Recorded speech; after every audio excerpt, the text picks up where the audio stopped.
Sam Burton, and you're listening to the Hometown Real Estate Broadcast Network.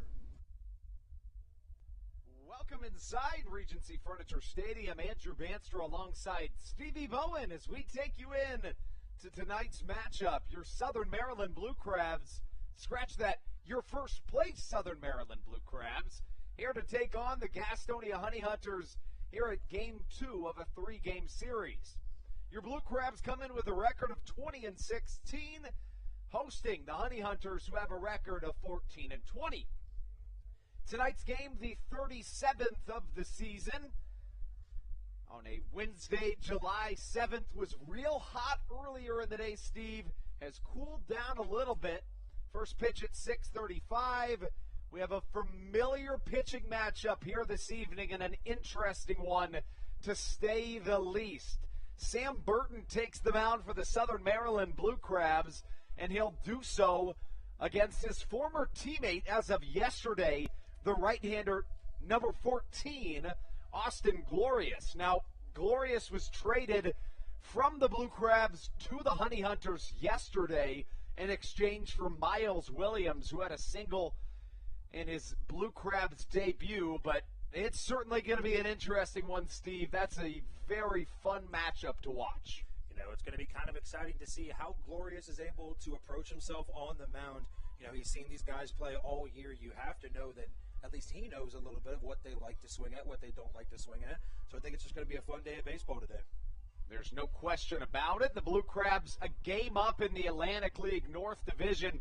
Steve, something exciting is the fact that the Blue Crabs have the chance to pick up not just one game, but a game and a half over the Long Island Ducks today, who have a doubleheader at home against the High Point Rockers. As a matter of fact, why don't we get you the score of that game as soon as possible, because, of course, it's of the utmost importance for Southern Maryland. That game is in the top of the sixth.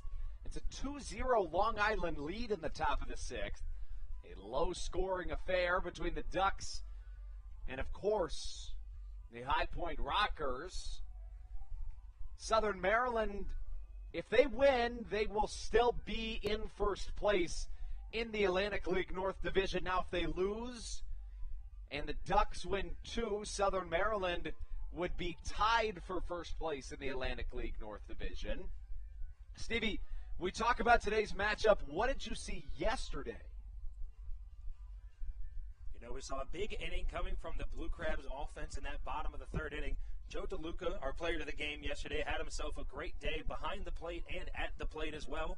Threw out a runner to second base, so had himself a good day being able to get over and block the ball. And had a big two-run home run in that bottom of the third inning, alongside another double coming later in the game. So we're looking for him to have a hot bat in today's game, as we're looking for the rest of this Blue Crabs lineup to kind of show out and produce and hopefully get this second win under their belt. It's going to be interesting, as we talked about earlier, seeing Glorious on the mound for the Honey Hunters. We talked about he knows this whole team, as you know, he just joined Gastonia as of yesterday. As when he left Southern Maryland, he had an 0-2 record with a 6.67 ERA before joining the Gastonia Honey Hunters. Had himself a little bit of a walk issue, as in just 27 innings pitched, had himself 24 walks on his line alongside 30 strikeouts. As be patient at the plate is the name of the game here today for the Blue Crabs. You know, and to that point, Steve, it's a good segue into the fact that the Blue Crabs right now have the best ERA in the Atlantic League, have struck out the most batters and walked the least. So the pitching staff has been dominant this year for Southern Maryland. Why don't we send it to a quick break? When we come back, we'll give you the starting lineups here on the Hometown Real Estate Broadcast Network.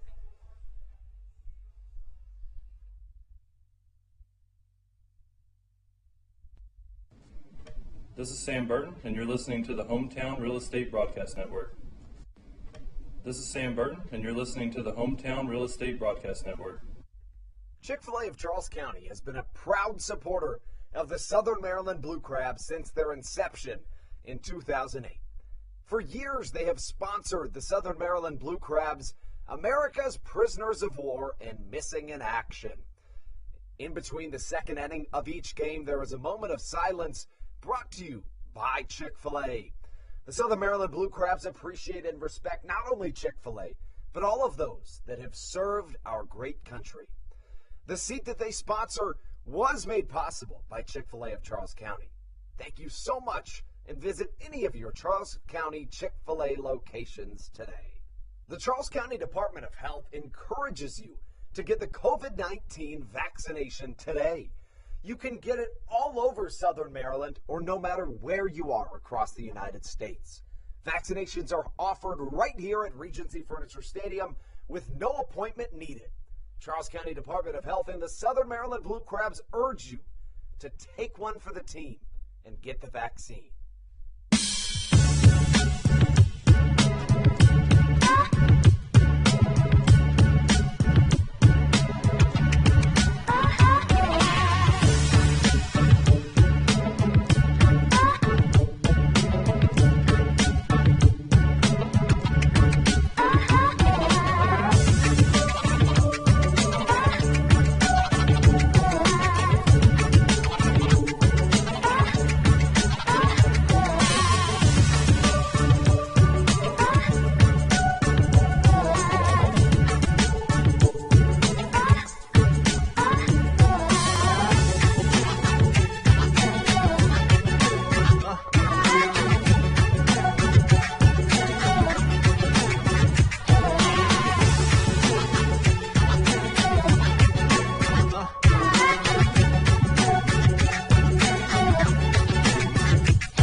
This is Will Decker, and you're listening to the Hometown Real Estate Broadcast Network.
Welcome back to Regency Furniture Stadium, everyone, in the Hometown Real Estate Broadcast Network.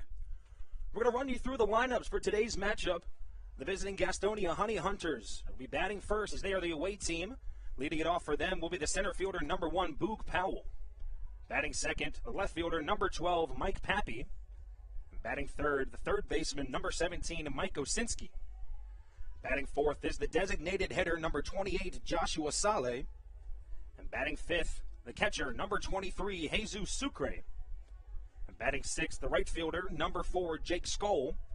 And batting seventh, the first baseman, number 25, Emmanuel Tapia. Batting eighth, the shortstop, number 6, Manuel Geraldo. And rounding it out, batting ninth is the second baseman, number 10, Jordan Howard. We talked about him a little bit earlier. Starting on the mound for the visiting Gastonia Honey Hunters is the former Blue Crab as of yesterday. Is Austin Glorious, number 14, on the mound. Now the starting lineup for your hometown Blue Crabs. Leading it off is going to be the shortstop, number 12, Michael Baca. Batting second, the second baseman, number 6, Kent Blackstone. Batting third, the first baseman, number 9, Dario Pisano. Batting fourth is the center fielder, number 14, David Harris. Batting fifth, the designated hitter, number 7, Josh McAdams. And batting sixth, number 15, the third baseman, Alex Crosby. Batting seventh, the catcher and the hero of yesterday's game, number 17, Joe DeLuca. Batting eighth, the new guy to the team that we got for Austin Glorious is going to be the right fielder, number 24, Miles Williams. And rounding it out is the left fielder, number 11, Jake Lucci. And we talked about it a little bit. For these Blue Crabs to win, they need top to bottom of their lineup to produce. As Joe DeLuca was able to help out a ton yesterday with that big 2-run home run in the third to cap off a 5-run bottom of the third inning. And that helped the Blue Crabs hold that lead for the rest of the game to take that 7-3 win. We're going to take one more quick break here on the Hometown Real Estate Broadcast Network, and we'll be right back for your first pitch.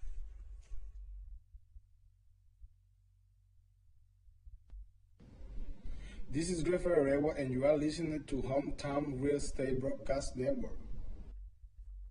Hey Blue Crabs fans, make sure to visit the All-American Steakhouse and Sports Theater at 35 St. Patrick's Drive, right here in Waldorf, for some great food with great friends. Their steaks are fresh, hand-cut, in-house daily, as well as many other fresh seafood, chicken, and beef options. They offer outdoor and indoor dining, available each and every day, along with the same great menu to go if you would like. Please visit them online at www.theallamericansteakhouse.com. That's www.theallamericansteakhouse.com. You can also visit them on Facebook or Instagram. They have daily specials that you just can't pass up. Thank you, Blue Crabs fans. When you need a win on the road, don't get left stranded. Make AAA part of your roster, and you'll always have someone on deck ready to get you home. AAA also offers car care, insurance, and travel services, and has stores conveniently located for Blue Crabs fans in Brandywine, Crofton, and Alexandria. Don't forget to ask them about membership discounts for military and first responders. Please visit AAA.com to learn more or to find a AAA location near you.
This is Dalton Geeky, and you're listening to Hometown Real Estate Broadcast Network. Welcome inside Regency Furniture Stadium, home of the Southern Maryland Blue Crabs. The night, July 7th, first pitch scheduled for 6:35. Looks like we're going to be a couple minutes past that, but it doesn't mean your Blue Crabs aren't ready to pick up yet another series win. Southern Maryland, after last night's win, in which they won 7-3, advances to 20-16 on the year, a full game up in the Atlantic League North Division. And they'll put Sam Burton on the mound. The right-hander has been fantastic over his last two starts. Stevie, in his last two starts, he's gotten his only 2 wins of the year.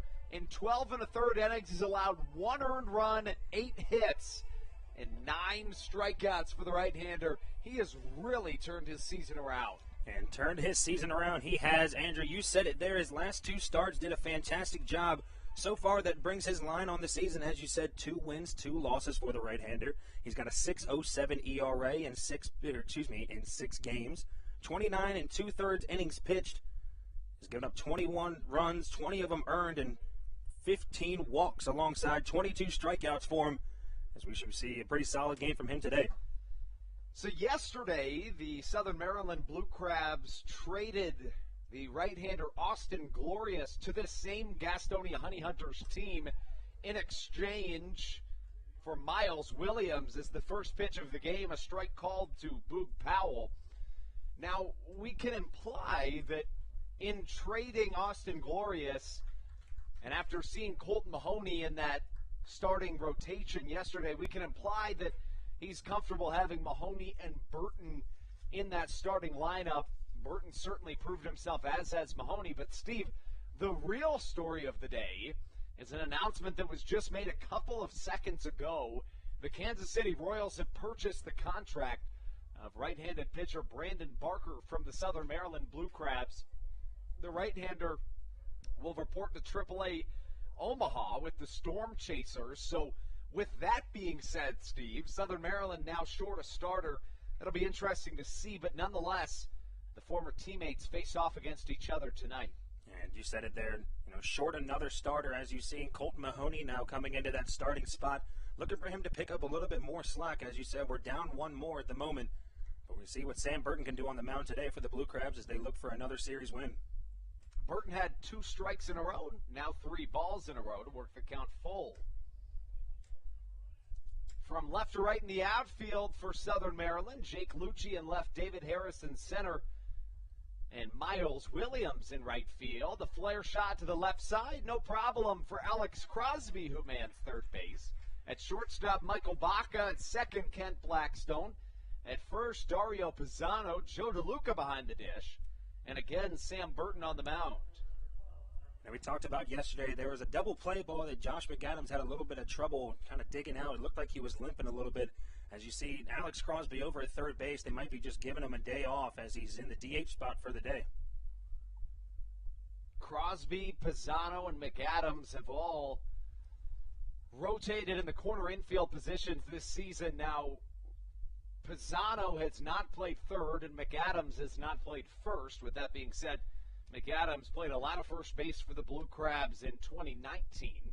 Now up to the plate, Mike Pappy, number 12, fouls one off to the left side, and the left fielder works a 1-1 count. Mentioned Burton's tremendous turnaround. The right-hander had his most challenging start of the year right before this season turnaround that he's experienced. Burton in 4 1/3 innings at the High Point Rockers allowed 7 earned runs before the Southern Maryland Blue Crabs stormed back in the top of the 7th inning to get a win with 9 runs in the 7th inning. Again, since that start, Burton back-to-back wins. 12 1/3 innings pitched, 1 run it was earned. In his most recent start, he got the win on July 2nd at Long Island at Fairfield Properties Ballpark. He went 6 1/3 innings. That's the longest he's gone all year. No runs, just 2 hits, and 4 strikeouts for the right-hander. Fastball in there, called strike 3. And a really nice pitch there from Burton. Looked to be a 2-seam fastball right in the top of that strike zone. Mike Pappy just sat there and looked at it for strike 3. So a good start for Sam Burton, who now faces off against Mike Osinski. Osinski, signed by this Gastonia Honey Hunters team a couple of weeks ago, has had a good go of it against the Blue Crabs to this point. No extra base hits for the third baseman last night, but when Southern Maryland headed over to Gastonia last week, Osinski had a home run in every game. Big curveball right past the swinging bat of Osinski to even the count on a ball and a strike. You know, Burton's done a nice job with these first 2 batters, really just stepping on the mound and taking control right away.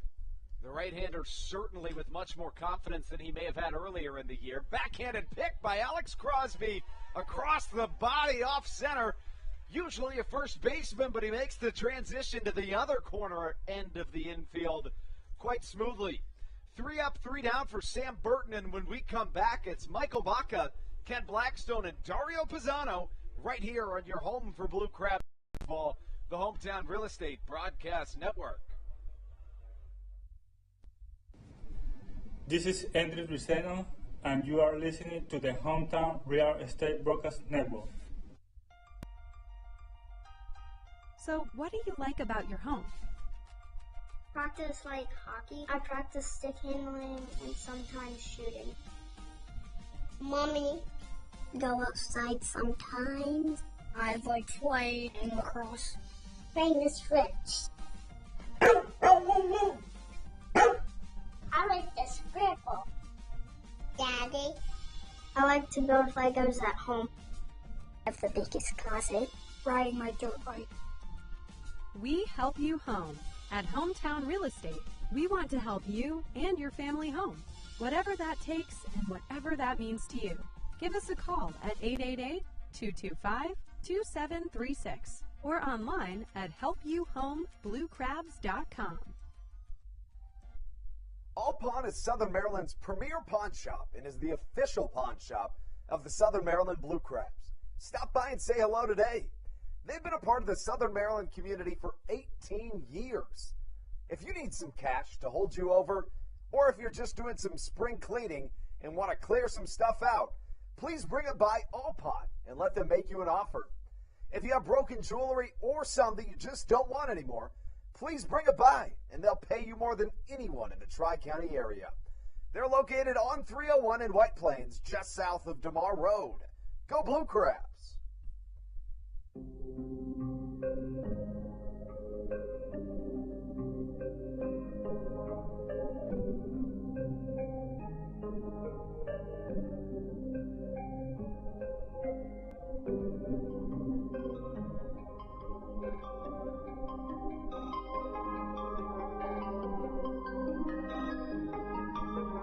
Cue tracks.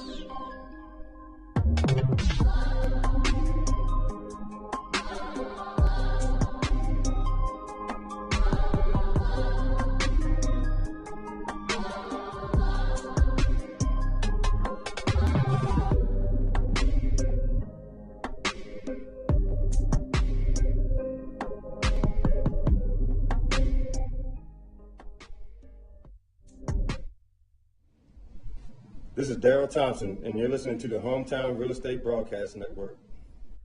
Chick-fil-A of Charles County has been a 1-2-3 bottom make that top of the first inning for Southern Maryland. Sam Burton starts out strong. Michael Baca up to the dish. He'll face off against his former teammate Austin Glorious, who starts out Baca with a strike called. Second pitch from Glorious, high and tight. And the right-hander evens the count at a ball and a strike. The numbers for the year for Austin Glorious.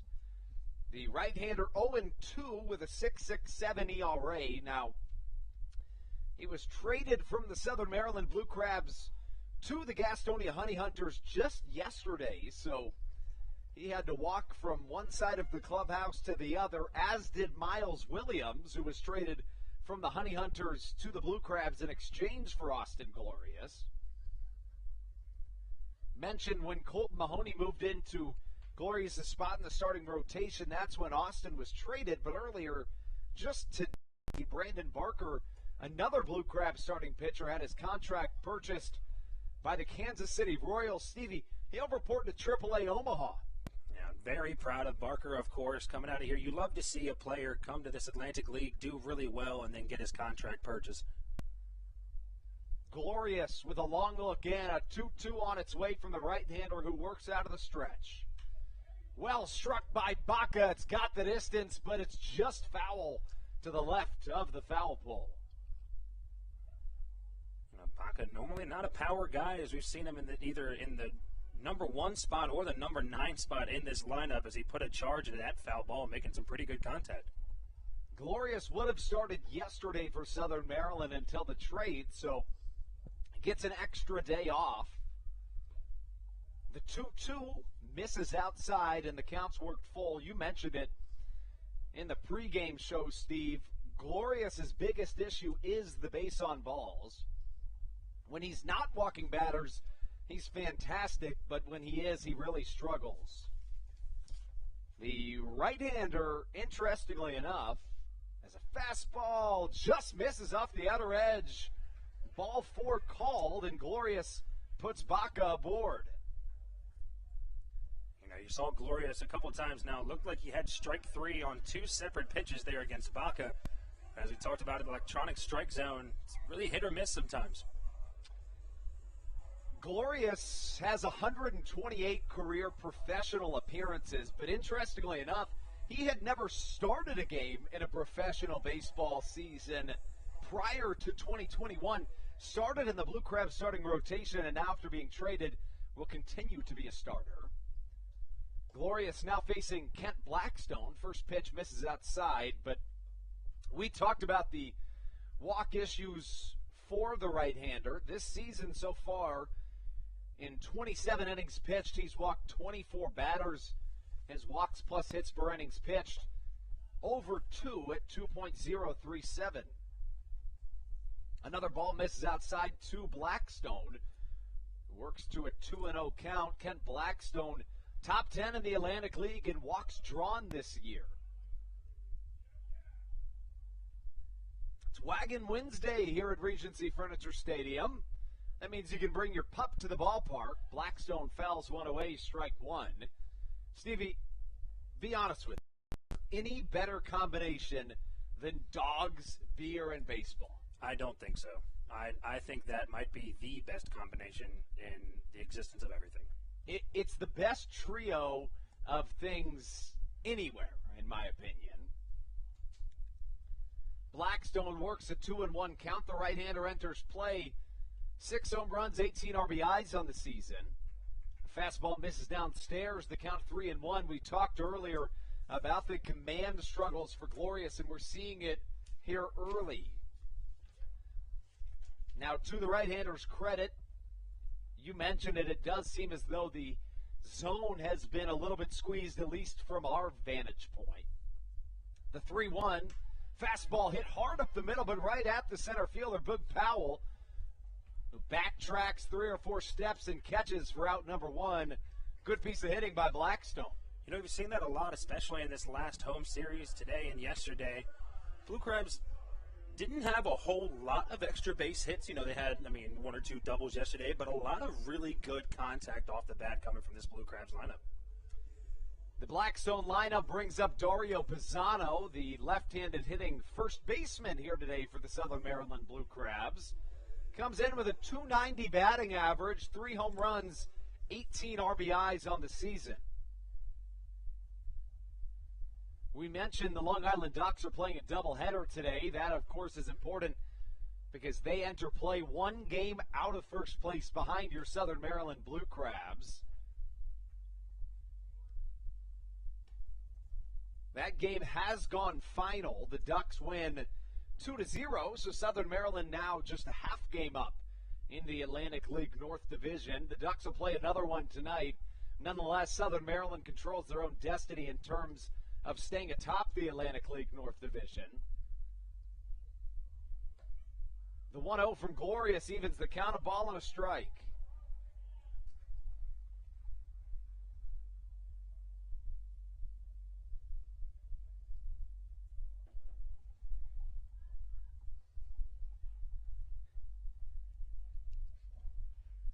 Ball and a strike the count. Glorious working out of the stretch. Curveball doesn't snap like he wanted it to. And the count 2 balls, 1 strike. Pisano has batted in the 3-hole in almost every game he's appeared in this season. There was a couple of times in which he batted in the 7 spot. Right on left matchup. Pisano gets a piece of one, fouls it into the parking lot, and the count works to 2-2. Dario Pisano, a former Seattle Mariners top prospect.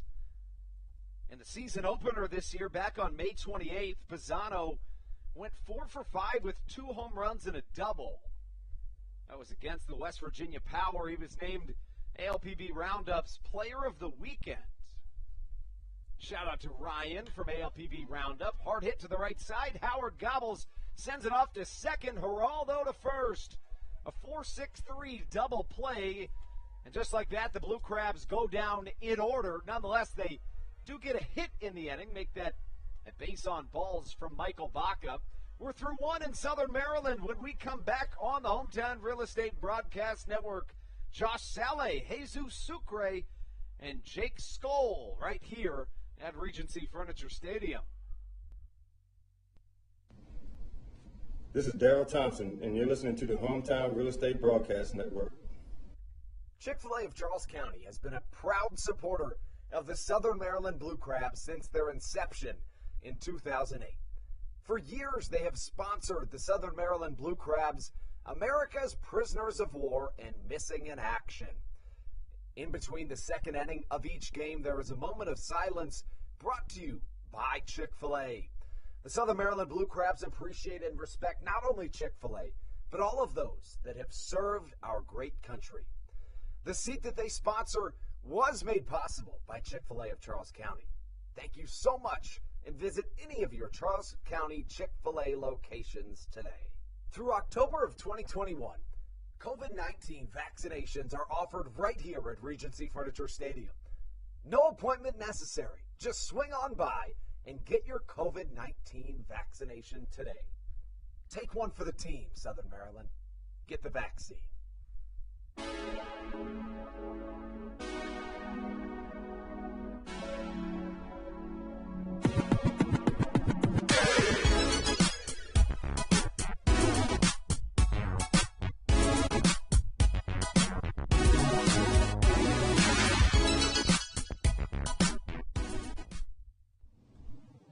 This is David Harris, and you're listening to the Hometown Real Estate Broadcast Network. To the top of the second we go here in Southern Maryland. Sam Burton back out onto the mound. Both starters faced the minimum 3 batters in their first inning of work, and now Burton faces off against the cleanup hitter, Josh Saleh. First pitch, a curveball called strike to the designated hitter. Again, Wagon Wednesday here at Regency Furniture Stadium. We mentioned one of the best combinations in the world is another curveball called strike. Burton quickly works the count 0-2. Yesterday, Saleh, make that Saleh went 0 for 2. He did have an RBI on a sac fly, also drew a walk. Burton tries another curveball, but this time it misses. A left-handed shift to the pull side of the power-hitting Saleh, who leads the Atlantic League in home runs this year. Fastball misses outside, 2 balls, 2 strikes the count.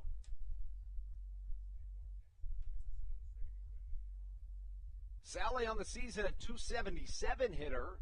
Much of that coming from a very hot start to the month of July, but not right now, says Sam Burton. Big-time curveball, swing and a miss, strikeout number 2 for the right-hander. You could tell Saleh was not expecting a breaking ball there way in front of that strike 3 pitch. Nice job by Sam Burton. That brings up Jesus Sucre. Sucre, the catcher, wears number 23 on the back of his gray jersey. And, of course, a former Baltimore Oriole at the MLB level. Off-speed pitch misses outside. Stevie, I think you were going to say something. No, I mentioned it beforehand at the beginning of the broadcast. You know, former Baltimore Oriole. I was a big fan of Jesus Sucre. I was sad to see him go, but it's nice to see he's still playing ball, you know, showing everyone that he can still produce. Foul ball to the right side, hits off the dash-in wall in right field. 1-1 the count. Sucre did not play yesterday for this Honey Hunters team. He got the day off in favor of Hermindo Escobar. Sucre, the catcher, does get the start today, the MLB veteran. In 21 games this year, hitting .237. Just a .568 on base percentage. Hasn't hit a home run, has 15 RBIs on the year. We mentioned the fact that he did play for the Baltimore Orioles, I should say. Played in the MLB from 2013 to 2019. Was an Oriole for just 1 season, however. The 1-1, a curveball, well struck right into the Legends Club. Stevie, we've got something going on in the Legends Club tomorrow. Yes, we do, Andrew. As you guys might know, our first Wing Wars was rained out a couple weeks ago. But tomorrow, Foster's Grill is sponsoring our Thursday night Wing Wars, as they're going to come and try to prove that they have the best wings in Southern Maryland. The Blue Crabs will transform into the Blue Cheeses tomorrow. A rebrand long in the making was supposed to happen in 2020. Will happen instead here in 2021. Sucre spent his first 4 seasons in the MLB with the Seattle Mariners. Played for the Rays in 2017 and 2018 as he lines one into left field. Jake Lucci rounds it and cuts Sucre off to a single. So the first hit of this contest from either side comes from Sucre, and that brings up Jake Skoll. The right fielder wears number 4 for this Honey Hunters team. Yesterday, Skoll hit in the 4 spot. He went 0 for 3, struck out twice.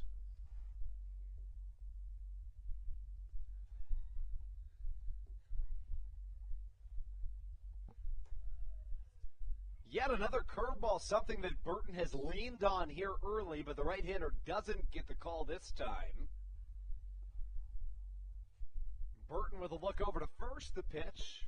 Fastball misses again, 2-0 the count. Runner on first, no outs here in this top of the second inning.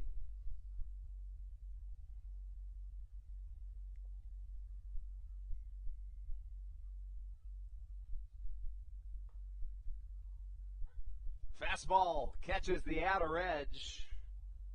I beg your pardon, one down. Josh Saleh struck out to begin this inning.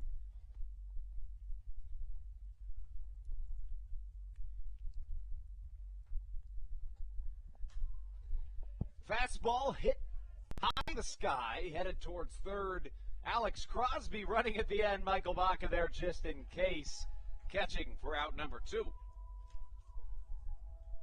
The second fly out to the third baseman, Alex Crosby, brings up the first baseman for this Gastonia Honey Hunters squad, Emmanuel Tapia. Tapia hit a solo shot in the 4th inning last night for the Honey Hunters. That was the last run the newest Atlantic League team would score in the game. Curveball just misses, and Burton trying to find the sweet spot in the zone with his off speed. 1-0 to Tapia, hit hard up the middle. Michael Baca flips onto Kent Blackstone, catches across his body, tiptoes onto second base for out number 3. Burton with 2 scoreless innings to start us off. Southern Maryland still has the chance to strike first. When we come back, they'll try to do so with David Harris, Josh McAdams, and Alex Crosby on the other end of this break. You're listening to the Hometown Real Estate Broadcast Network. This is Joe DeLuca, and you're listening to the Hometown Real Estate Broadcast Network. Whether it's Chris Paul, Cliff Paul, Aaron Rodgers, or even the son of a former Blue Crab, Patrick Mahomes, you've seen many athletes endorsing State Farm. That's because your State Farm agent has your back through good times and not so good times. That's why all the Blue Crabs, Darryl Thompson, and the whole team trust State Farm with their insurance needs. State Farm is the company people have trusted for over 99 years to help life go right. Call your local State Farm agent, Greg Conklin, today at 240-776-4289.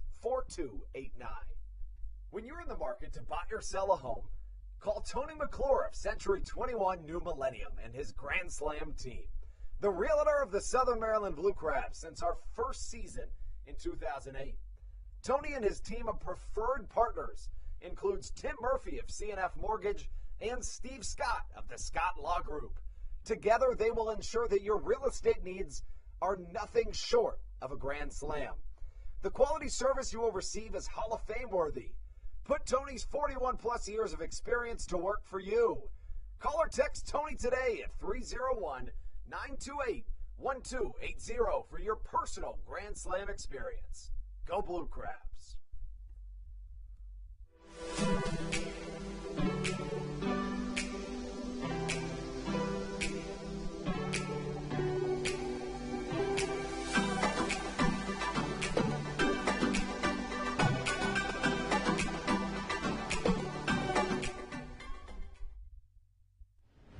This is Joe DeLuca, and you're listening to the Hometown Real Estate Broadcast Network.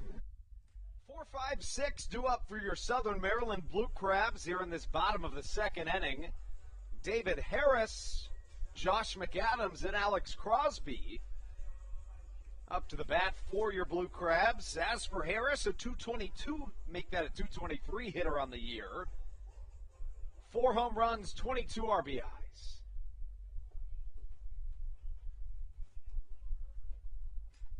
Of course, Harris facing off against his former teammate Austin Glorious, the right-hander traded from the Blue Crabs to the Honey Hunters yesterday. First offering of the second inning for Glorious misses down low, 1-0 the count. Harris hit in that 7 spot for the first 12 games of the season, but after moving into the 4 hole, Southern Maryland has really turned the tides. Harris got off to a slow start this season, but has turned things around quickly. Slider misses just outside. 2 balls and a strike to count. You can see Glorious with his hands on his hips there, head tilted to the side, wondering where that pitch missed. It just missed the strike zone. Looked to be a good spot. Harris awaiting the 2-1. Fastball drops to a knee as he fouls it back behind him to the Roy Rogers backstop padding. 2 balls, 2 strikes the count. The designated hitter, Josh McAdams, awaits on deck. Alex Crosby in the hole. Last night, David Harris was 2 for 4 with a pair of RBI singles. Fastball drilled down the right field line, but it's fouled and will stay at 2-2.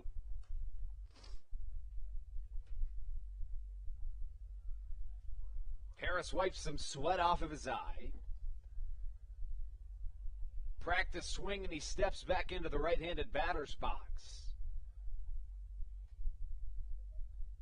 Glorious did walk one batter in the first, but after Kent Blackstone lined out, Dario Pisano grounded into a double play. Harris lines one to the right side. Josh Skoll make that Jake Skoll fields in right field. And a single for David Harris, who starts off this series going 3 for 5. And David Harris is a great guy to have in that 4 spot in this Blue Crabs lineup. God forbid if you go 1, 2, 3 in the first inning, he's a good guy to lead it off for you in the second, as you see there with that nice base hit to the right side. That single was hit off a 94-mile-an-hour fastball from the right hand of Austin Glorious.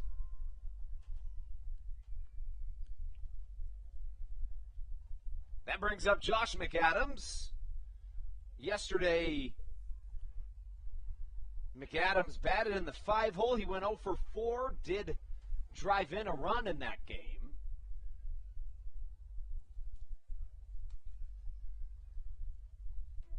Second time in as many innings, Glorious has allowed the leadoff man to reach first.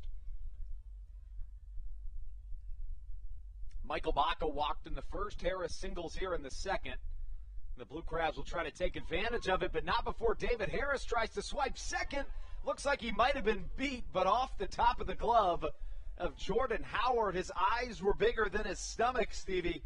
Tried to apply the tag before he caught it. Now, Jesus Sucre with an absolute cannon with an arm behind home plate there. Threw that ball with just enough time to get the Speedy Harris out at second. But as you said, Jordan Howard, eyes a little bit too big. He's able to tip off the tip of the glove, and now Blue Crabs now have a runner in scoring position with nobody out. So the 244 hitter on the year, Josh McAdams, now with a runner in scoring position, the 1-1. Struck well to the left side. David Harris caught in a little bit of a rundown. Josh McAdams reaches first. Harris trying to get to third, sprints, and now McAdams with a wise base running decision sees a vacant second base and advances into scoring position, trading places with David Harris on a single. As you said, nice job. Good heads-up base running by McAdams off of the blunder by David Harris. I like the idea, he tries to bait that shortstop a little bit, but I don't think he realized how far off second base he really was in that situation. Just got a base running error there as the Blue Crabs still now with a runner in scoring position with only one out. Harris did get the stolen base. That was not called an error. Southern Maryland will take it, the third steal of the season for Harris. And now Alex Crosby comes to the plate with McAdams in scoring position. A curveball misses upstairs for the first pitch of the at-bat. Crosby 9 for 33 and 15 RBIs with runners in scoring position in 2021. The left-handed hitting third baseman has had the number of the Honey Hunters this year. Looks like he still does. Fastball lined into center field, and Josh McAdams scores. Looks like he comes up hobbling a little bit. I don't know that he would have scored if the center fielder, Boog Powell, didn't bobble it just a little bit. Nonetheless, Southern Maryland on top early after back-to-back-to-back singles. I was going to say, we saw Boog Powell earlier take a ball from deep center field and throw it on a line to third to almost get Joe DeLuca trying to take third base yesterday. So I thought we were going to see a plate at the plate. As you said, just bobbled it in center field. Mentioned right before that hit that Alex Crosby has been fantastic against the Honey Hunters this season. In 29 at-bats, Crosby now hits .517 against the Honey Hunters. He is 15 for 29 with 7 RBIs in 8 games. An absolute stud at the plate is Alex Crosby. Nice guy to have in the middle of this Blue Crabs lineup. Mentioned as Joe DeLuca, last night's player of the game, walks into the batter's box. He went 2 for 3 with a home run and a double. We mentioned Alex Crosby lost a 17-game hit streak as he tries to swipe second base. Another good throw from Jesus Sucre. Crosby called out. That one looked much closer than the last. From my angle, the throw beat him. It looked like he got his foot around the tag. I agree, Andrew. The throw was there. I think he had him, but at the same time, I think that right foot from Alex Crosby was able to sneak into the bag. But as you said, call on the field stands as now we got 2 outs here in the bottom of the second inning. That is the second runner thrown out on the base paths for the Blue Crabs here in this second inning. Nonetheless, they have scored a run. To finish my point, Crosby had a 17-game hit streak broken back on July 2nd. That single to bring in Josh McAdams was his first hit since losing that streak back on the 2nd against the Ducks. DeLuca, the former catcher for Austin Glorious, takes a high and tight fastball. A ball and 2 balls and a strike to count. You know, I think if there's a guy in this Blue Crabs lineup that would do the best against Austin Glorious, it's going to be Joe DeLuca. You know, he was the second half of that battery for the starting pitcher when he was here with the Blue Crabs.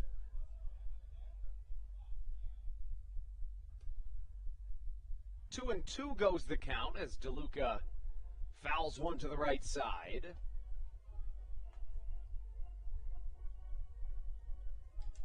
The defensive alignment for this Honey Hunters squad from left to right in the outfield, Mike Pappy, Boog Powell, and Jake Skoll. From left to right in the infield, at third, Mike Osinski at shortstop. As DeLuca lines one to the right side, that drops for another base hit. You know, Stevie, with 2 down here in the second, Southern Maryland has back-to-back singles. They've done a nice job, good piece of hitting, you know. It's a shame, of course, you have that fielder's choice and then the one caught stealing. You think maybe the Blue Crabs will have 2 or 3 runs this inning. So far, done a nice job being able to get at least one across to win the inning.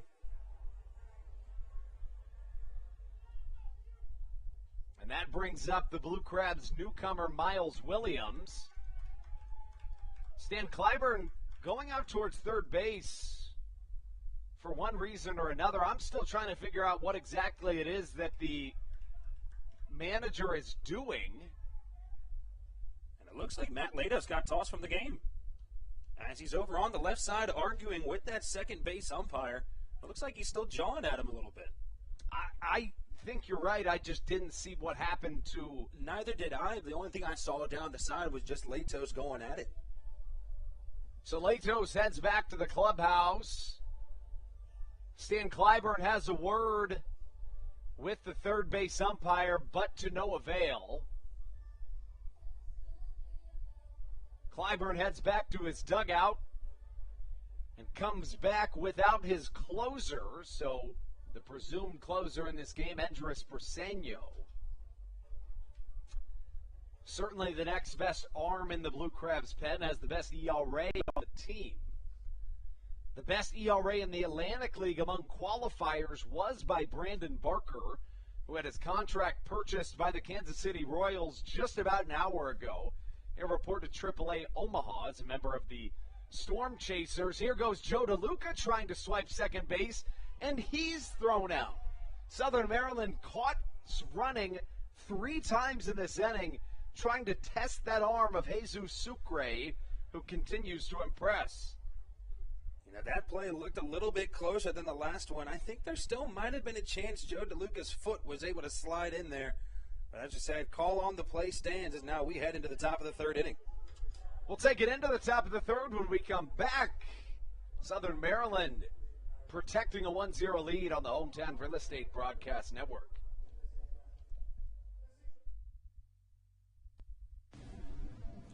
This is Carlos Diaz, and you are listening to the Hometown Real Estate Broadcast Network. American Radiology is the clear choice for all of your medical imaging needs. With locations in Charles and Calvert counties, they offer some of their latest innovations included 3D mammography and wide-open MRIs for our claustrophobic patients. For your convenience, they even offer extended weekday hours and Saturdays. For more information or to schedule an appointment, visit their website at AmericanRadiology.com. The Charles County Department of Health encourages you to get the COVID-19 vaccination today. You can get it all over Southern Maryland or no matter where you are across the United States. Vaccinations are offered right here at Regency Furniture Stadium with no appointment needed. Charles County Department of Health and the Southern Maryland Blue Crabs urge you to take one for the team and get the vaccine. Monkey.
This is Dario Pisano, and you're listening to the Hometown Real Estate Broadcast Network.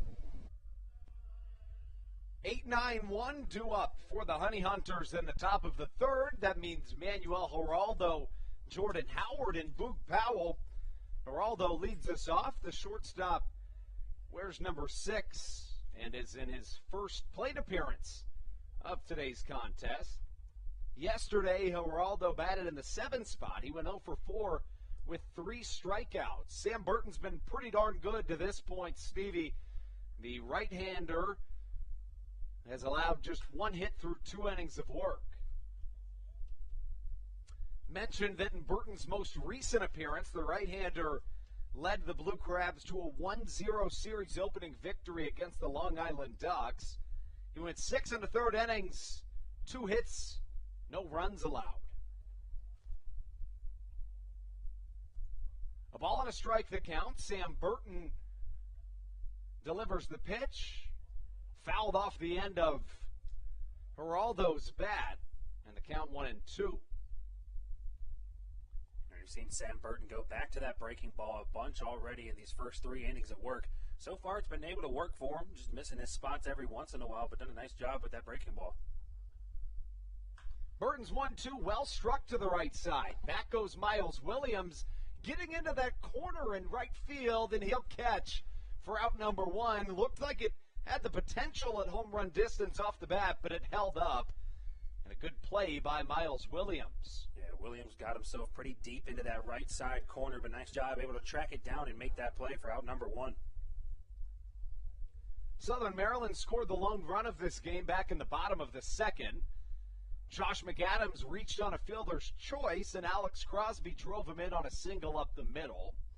Southern Maryland had 3 hits in that 4th inning. The 1 out recorded via an at-bat was on a fielder's choice. The other 2 on stolen base attempts. One was Alex Crosby, the other Joe DeLuca. Now, David Harris did steal a base in that inning, but he was thrown out trying to advance to 3rd on a single.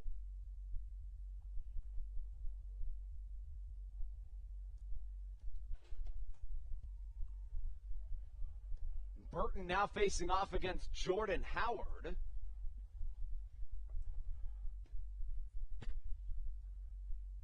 Burton, the right-hander, comes set for the 1-1. Curveball pounded foul to the right side. The count of ball and 2 strikes.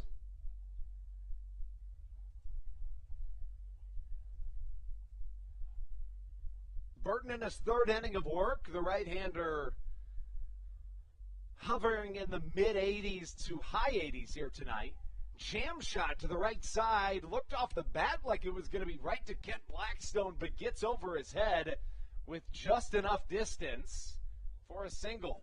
You know, that's one of those base hits where you have a sigh of relief once you reach first because maybe a little inside fastball, didn't want to swing at it, but nice job able to just bloop that one over Kent Blackstone's head.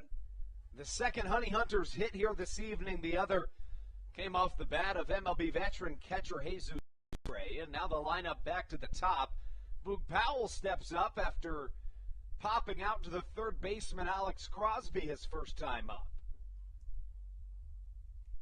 At first with good speed, Jordan Howard doesn't go on the pitch. And a fastball fouled back into the netting, 0-1.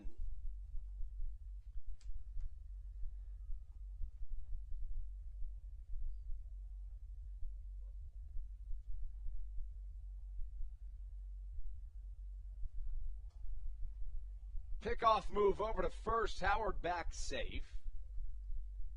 So now Burton in his second time through the lineup.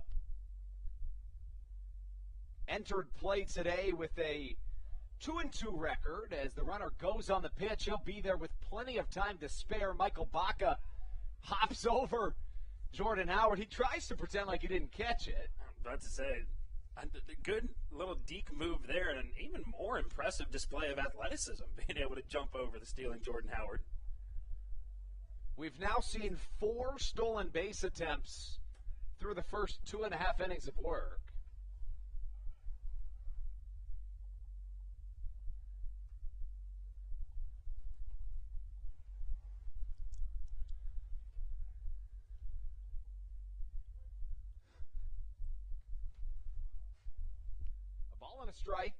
A ball on a strike to count. A slap bunt attempt. Sam Burton goes back and catches. Who says pitchers aren't athletes? Nice play there by Sam Burton. The hustle off the mound. Ball almost squeaked over his head there, but nice job for him back to grab it. Burton with a good job defending his position. And now 2 down with the runner in scoring position for Mike Pappy. Really good job there by the right-hander Sam Burton as he looks to end his third inning of work here scoreless.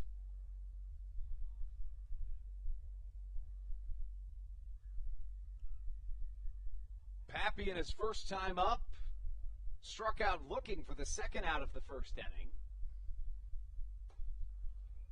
Curveball in there on the outside corner, called strike 1. Looks like Sam Burton's finally got the control of that breaking ball down, as nicely placed there right in the strike zone for strike 1. The 0-1, well struck down the right field line. It's fair, and that'll be a run. Mike Pappy with an RBI, could be double, but a strong throw from Miles Williams makes it tight.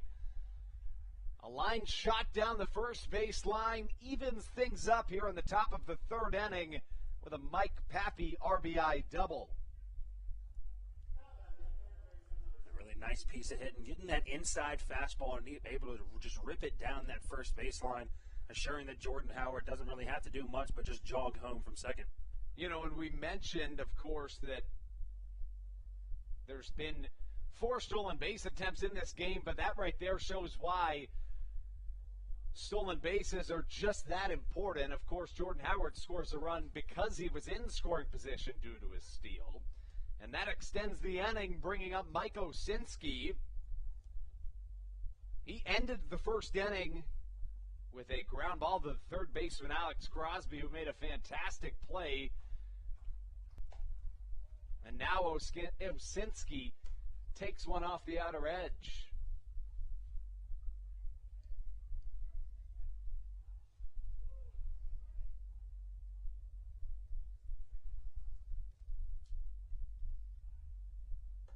Burton with a fastball high and tight just misses. The count 2 balls and a strike here in a tie 1-1 ball game in the top of the third.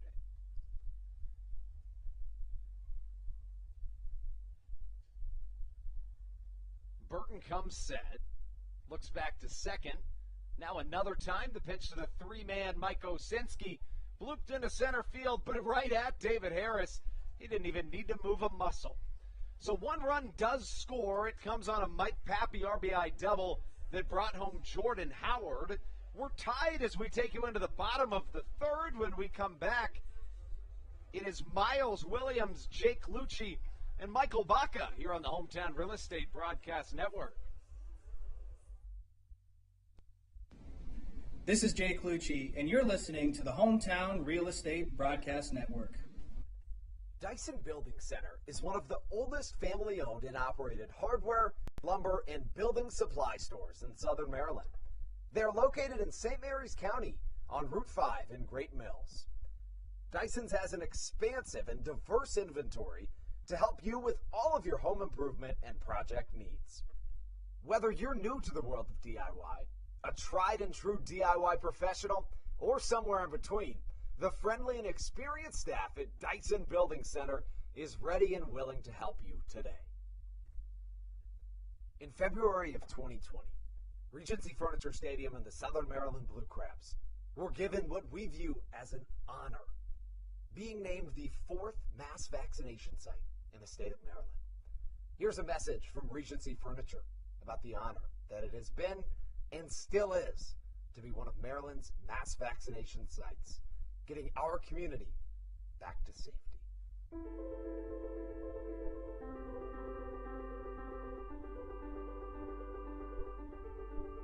During these times of uncertainty, it helps to know there are things we can control to help ourselves and others. For me, it presents the hope that soon enough, my friends and family will be together again.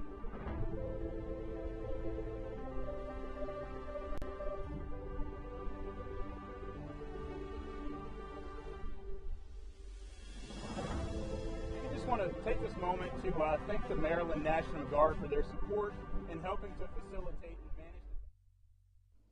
This is Jake Marshall, and you're listening to the Hometown Real Estate Broadcast Network. To the bottom of the third we go here at Regency Furniture Stadium.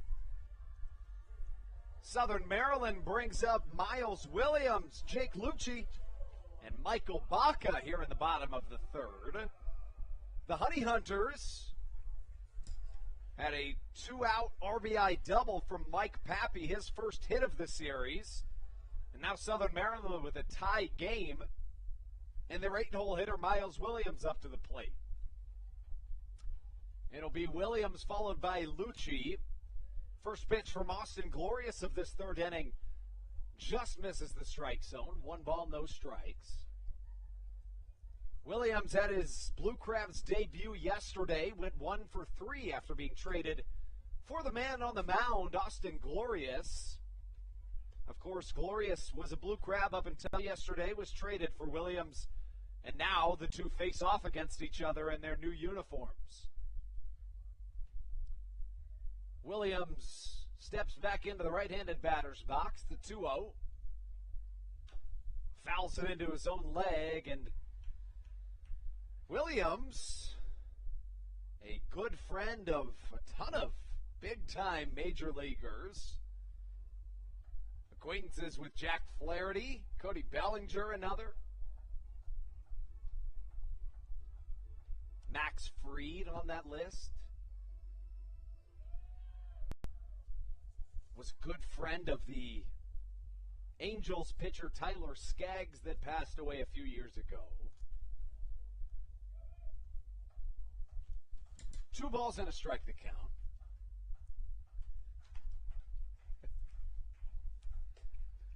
Fastball catches the outside corner, 2-2. And you have to imagine that this matchup is relatively personal for both the pitcher and the hitter, considering they were traded for the other. Either party trying to choose or prove, I should say, that the other is more valuable, as Miles Williams wins this battle, singles up the middle, and he's 2 for 4 since being traded to the Blue Crabs. Nice job on that inside fastball. Looked like he got a little bit jammed, but got just enough of the barrel there, able to squeeze it through the middle of the infield. And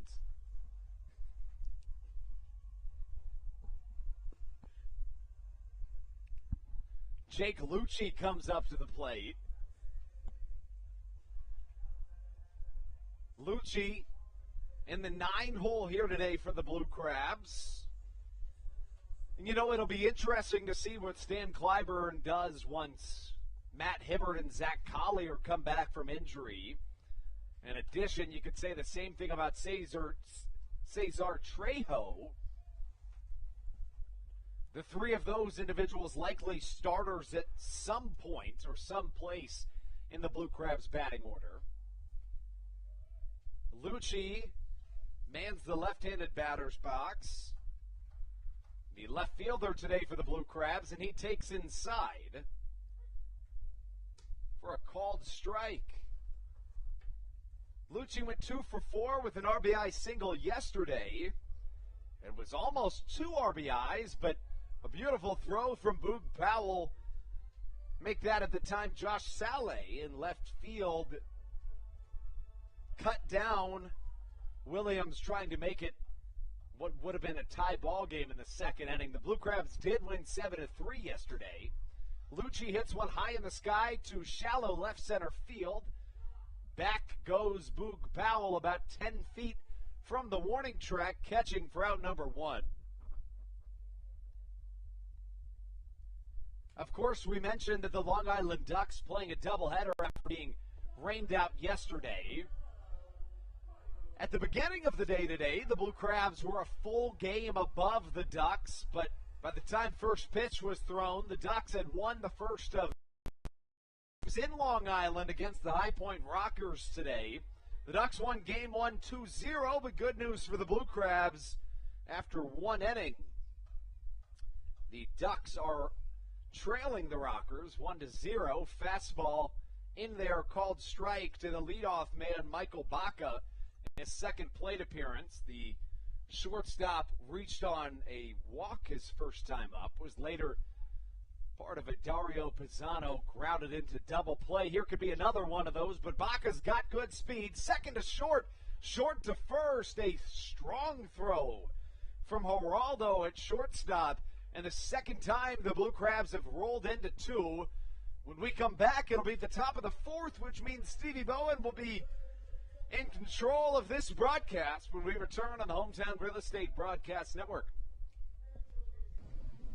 This is Josh McAdams, and you're listening to the Hometown Real Estate Broadcast Network. Did you know that the Washington, D.C. metro area is the 5th most expensive place to live in the entire United States of America? Sometimes finding affordable housing in this area can feel impossible.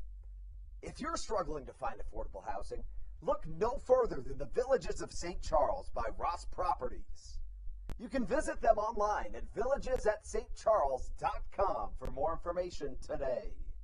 Villages of St. Charles, they'll have you safe at home. There's nothing quite like when the Blue Crabs retire the side. At Wealth Management Partners, they're on your side for your retirement planning needs.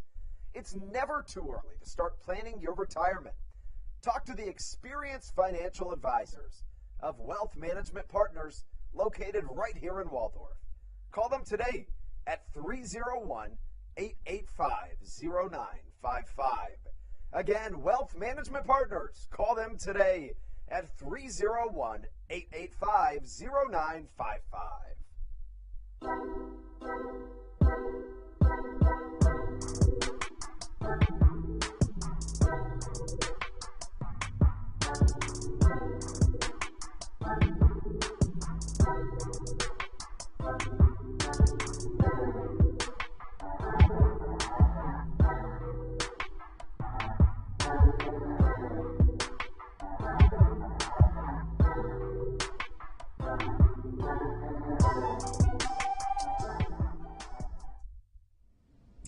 This is Kent Blackstone, and you're listening to the Hometown Real Estate Broadcast Network. Top of the 4th inning action here at Regency Furniture Stadium. Steve Bowen now on the call alongside Andrew Banstra. Just leading off the top of the 4th for the Honey Hunters, going to be the designated hitter Joshua Saleh. As Andrew mentioned, last half inning, threw out a runner trying to go home from about halfway left field. Pretty solid arm. Pretty solid bat on the designated hitter as well, as he currently leads the Atlantic League in home runs. So far, he sees a 1-1 count from the starter Sam Burton on the mound.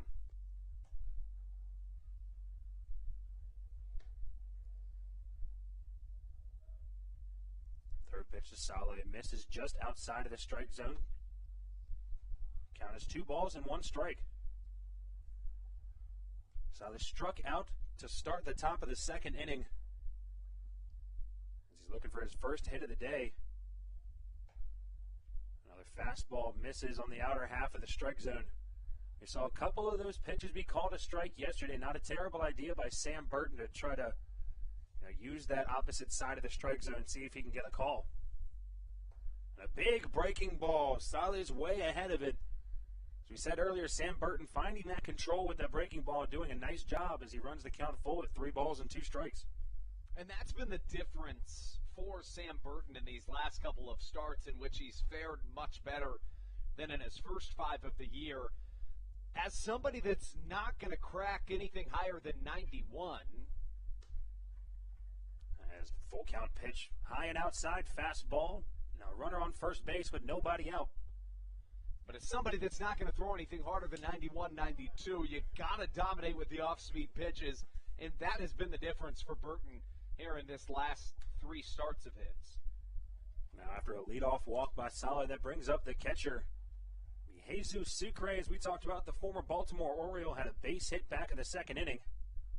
And it appears as though Sucre, and I may be incorrect about this, but I think Sucre has a ponytail. Is that right? It looks like it could be from here, but also it could be a headband. That's what I'm thinking as well. I think it might be a headband, but it sure does look like a ponytail from here. The second pitch to Sucre, fastball high and inside as he starts off 2-0.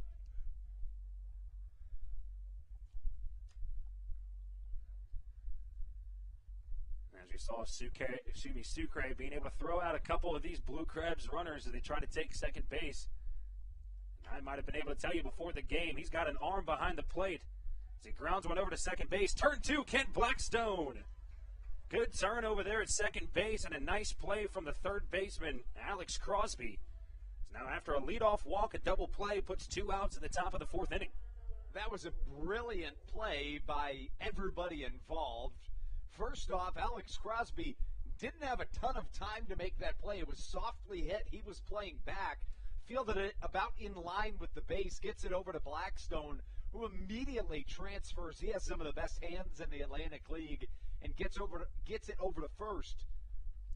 You said it, the hands of this middle infield for the Blue Crabs just really extraordinary as we've seen them turn a few double plays this season. The first pitch to the right fielder, Jake Skoll, a check swing. That one fouled off to the right side as he starts off 0-1. The benchmark for a middle infielder in professional baseball is just how swift and smooth and unbelievable they can be with their hands. A good benchmark that I always like to think about is I try to envision myself making that play, and if I couldn't even fantasize about making that play, it's probably what these 2 guys can do. Sometimes I play second base for my softball team, and I have the slowest hands, I think, in the entire state of Maryland. That's why I normally play first, but just seeing guys out there, I know for a fact I can't even come close to the speed that they have turning 2. Both of those guys, incredible defenders, both Baca and Blackstone.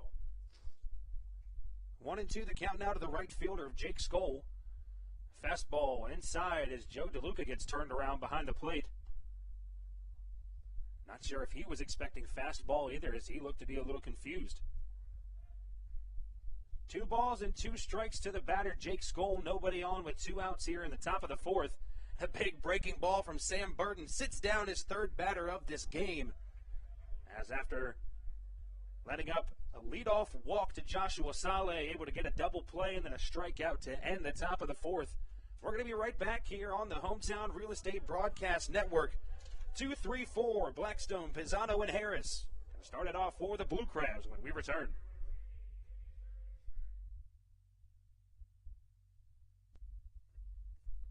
Hey Blue Crabs fans, make sure to visit the All-American Steakhouse and Sports Theater at 35 St. Patrick's Drive, right here in Waldorf, for some great food with great friends. Their steaks are fresh, hand-cut, in-house daily, as well as many other fresh seafood, chicken, and beef options. They offer outdoor and indoor dining, available each and every day along with the same great menu to go if you would like. Please visit them online at www.theallamericansteakhouse.com. That's www.theallamericansteakhouse.com. You can also visit them on Facebook or Instagram. They have daily specials that you just can't pass up. Thank you, Blue Crabs fans. All Pawn is Southern Maryland's premier pawn shop and is the official pawn shop of the Southern Maryland Blue Crabs. Stop by and say hello today. They've been a part of the Southern Maryland community for 18 years. If you need some cash to hold you over, or if you're just doing some spring cleaning and want to clear some stuff out, please bring it by All Pawn and let them make you an offer. If you have broken jewelry or some that you just don't want anymore, please bring it by and they'll pay you more than anyone in the Tri-County area. They're located on 301 in White Plains, just south of DeMar Road. Go Blue Crabs!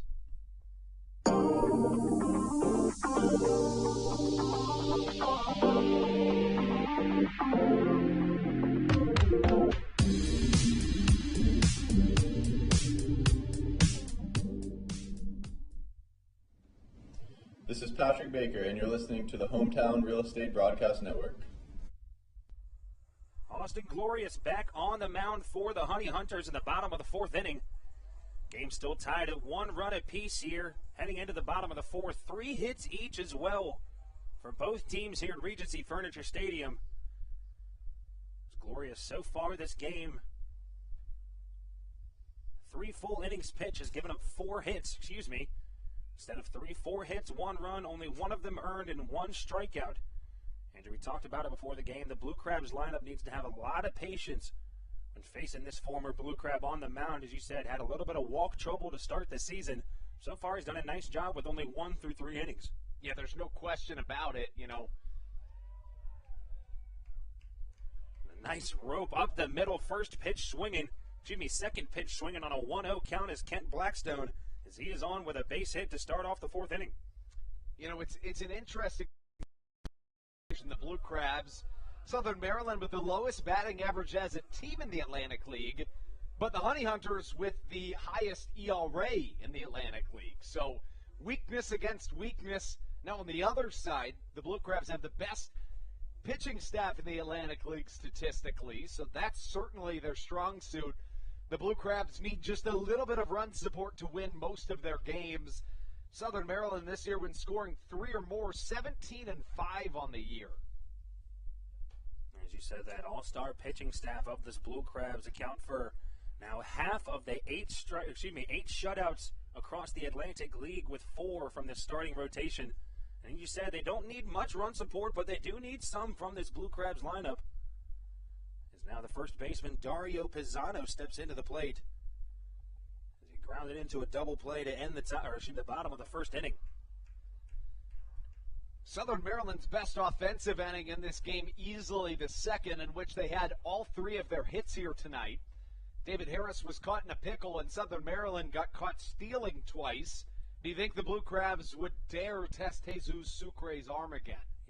I might have been able to tell you before the game I would not try to run on Jesus Sucre, because even the short time that he was with the Baltimore Orioles, he had an arm behind the plate. Suizano pops that one high and deep in the deep left field. The left fielder Mike Pappy able to gather that one up for the first out of the inning. And just as we said that, Ken Blackstone tried to steal second base. So certainly Southern Maryland not backing down from the challenge that is the right arm of the MLB veteran Sucre. Andrew, we've said it before, who are we to say what they should do on the field? That's why we're up here. This is true, in the air conditioning. Exactly. Now with 1 out here in the bottom of the fourth inning, brings up the center fielder of David Harris. And lays a nice bunt down to the third base side. He's going to beat that one out. Kent Blackstone stealing on the pitch, and a beautiful bunt placed by David Harris right in between that third base and shortstop position, as now the Blue Crabs have a runner on first and second with 1 out. Now, generally, Steve, when a bunt's laid down without much forewarning, it's a little easier to sniff out from up here from an eagle's eye viewpoint, but even I was surprised at the bunt attempt. He laid it down so fast. Yeah, first pitch was not expecting that whatsoever, and it ends up working out. Brings up 5-hole batter at the designated hitter, normal third baseman for this Blue Crabs lineup of Josh McAdams. And that is called the bunt single, so Harris now 4 for 8 to start the series. And another steal attempt by Blackstone as McAdams fouls that one off behind the plate, as he's going to have to trot back to second base.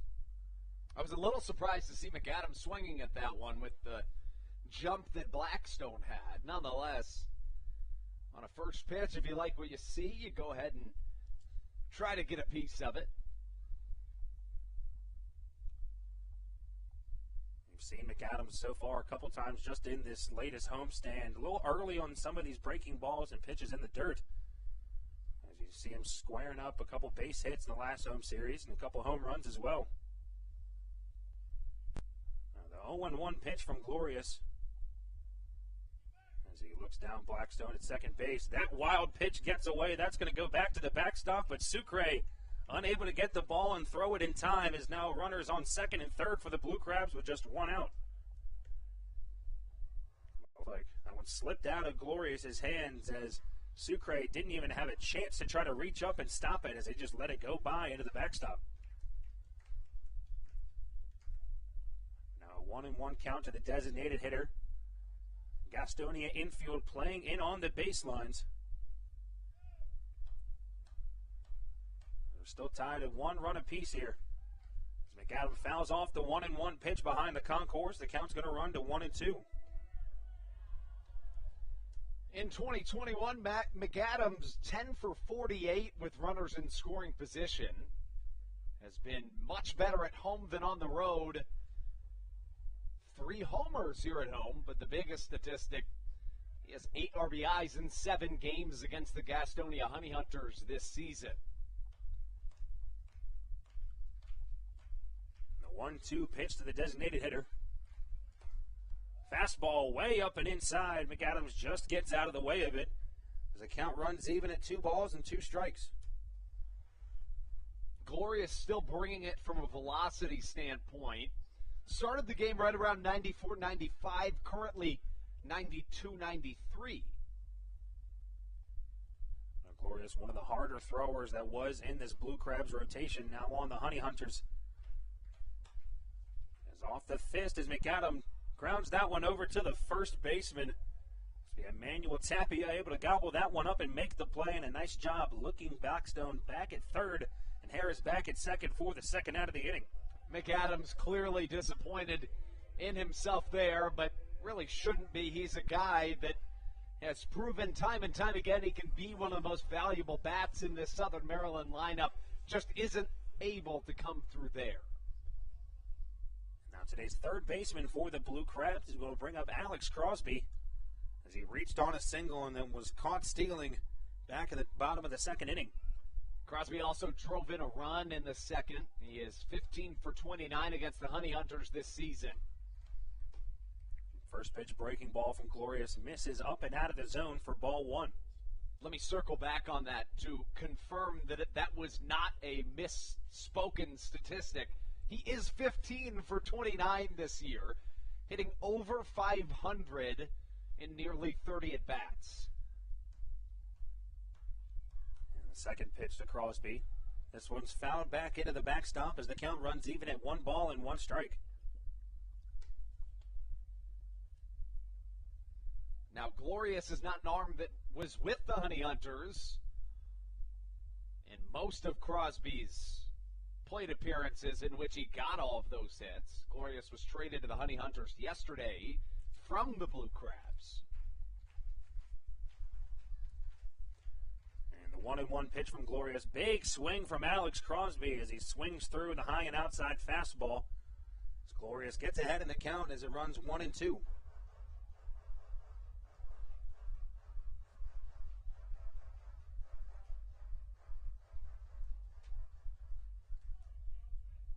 One and two count, 2 outs here in the bottom of the 4th inning. 1-1 still our score here at Regency Furniture Stadium. And Alex Crosby foul tipped but back into the glove of Sucre behind the plate. After having second and third with only one out, the Blue Crabs unable to bring a runner across. As the leadoff man, Kent Blackstone, reaches base with a hit and is left at third base. As we'll come back here on the Hometown Real Estate Broadcast Network with top of the fifth inning action. Still score is tied at 1 apiece.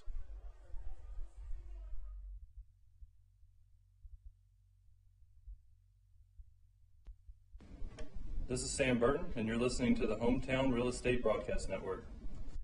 Chick-fil-A of Charles County has been a proud supporter of the Southern Maryland Blue Crabs since their inception in 2008. For years, they have sponsored the Southern Maryland Blue Crabs, America's prisoners of war and missing in action. In between the second inning of each game, there is a moment of silence brought to you by Chick-fil-A.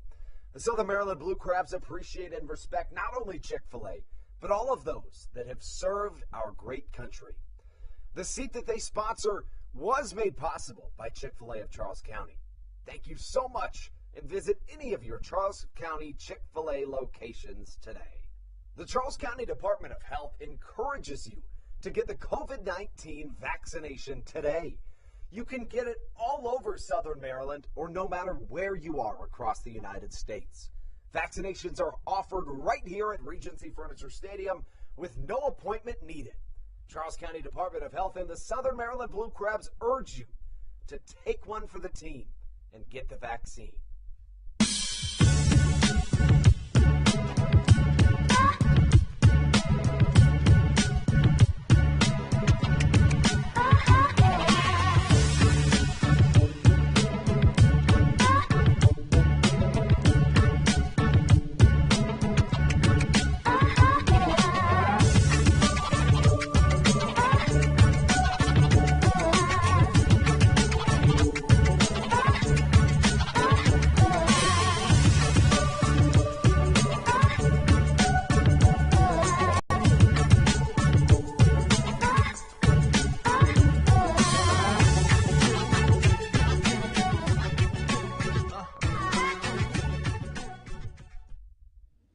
This is Will Decker, and you're listening to the Hometown Real Estate Broadcast Network. First pitch from the starter, Sam Burton, breaking ball on the outer half of the strike zone for strike one. As he's back on the mound here in the top of the fifth inning. Second pitch, given to first baseman Emmanuel Tapia, heads to deep right field, but Miles Williams able to track that one down just before the warning track for out number one.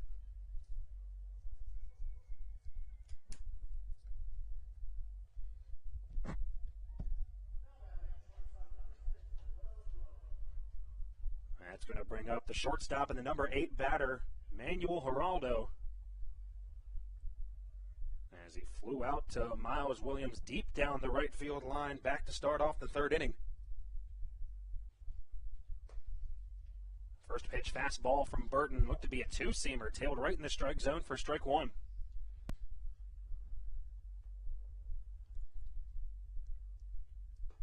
One pitch from Burton, big swing from Geraldo as he's quickly in an 0-2 hole.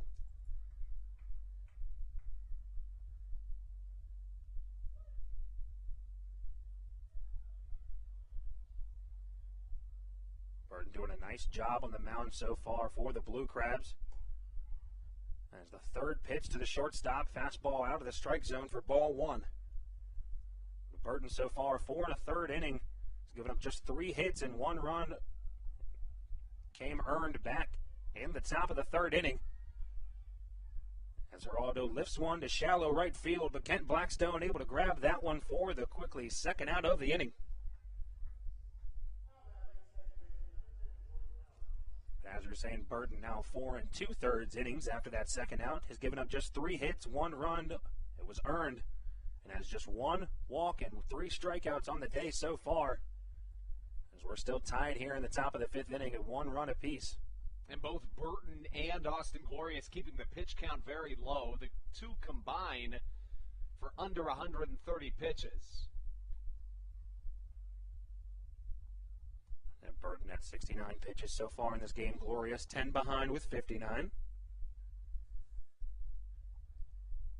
As both seem pretty fair so far. As we said, Glorious 59 pitches, 35 of them strikes. And almost the same for Burton as he has 69 pitches, 42 of them for strikes. A really nice start to the game for both pitchers to this point.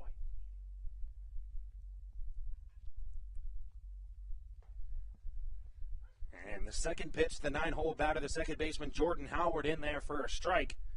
The count runs even at 1 ball and 1 strike with 2 outs here in the top of the 5th. And as you said, nice job by Burton getting on the mound and quickly making work of this bottom half of the Gastonia lineup. As the third pitch, breaking ball, just misses low and outside the zone for ball 2.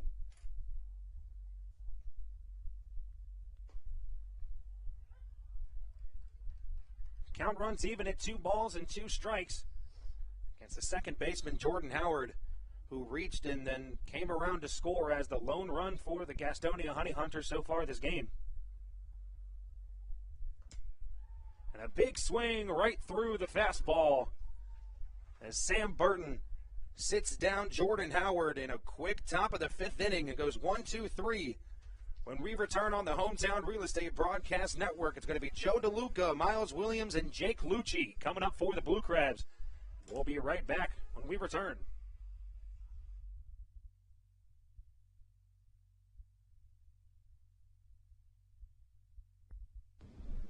This is Blake Bivens, and you're listening to the Hometown Real Estate Broadcast Network.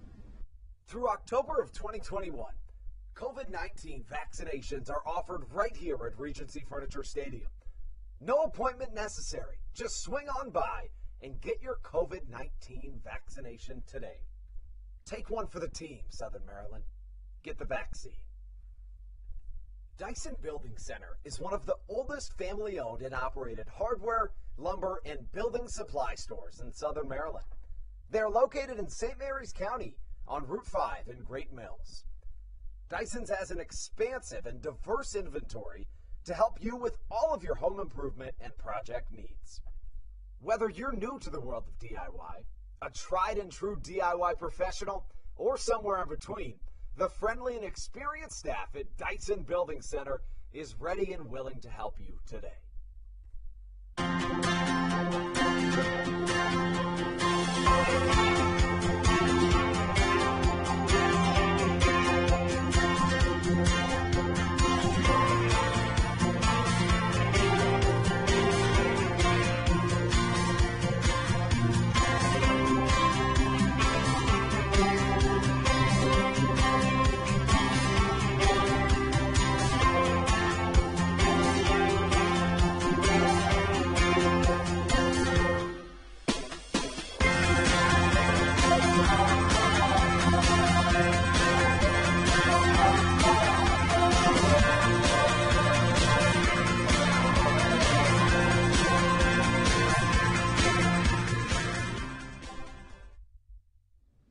This is Blake Bivens, and you're listening to the Hometown Real Estate Broadcast Network. Glorious back on the mound for Gastonia for the bottom of the 5th inning as he looks to shut down the last 3 batters of this Blue Crabs lineup. He's going to have to get through the hot bat of Joe DeLuca first as he leads off the bottom of the 5th for the Blue Crabs.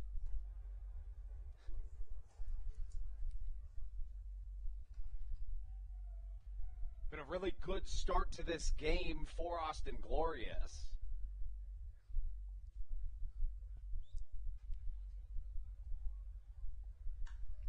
That's a big swing from DeLuca as he fouls that one back behind the concourse here at Regency Furniture Stadium.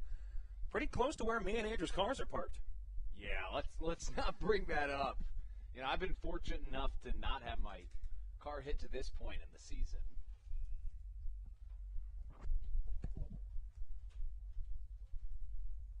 As now an 0-1 count for the catcher, Joe DeLuca.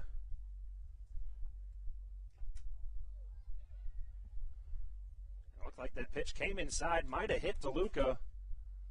Looks like he got just out of the way of it. The count runs even at 1 ball and 1 strike to the catcher. To this point in the game, Austin Glorious 4 innings pitched, 6 hits allowed, 1 walk. A run it was earned as well as a strikeout. We mentioned walks were his Achilles heel entering play, but he's been able to avoid them to this point. The only walk issued was against that the very first batter of the game for the Blue Crabs, Michael Baca.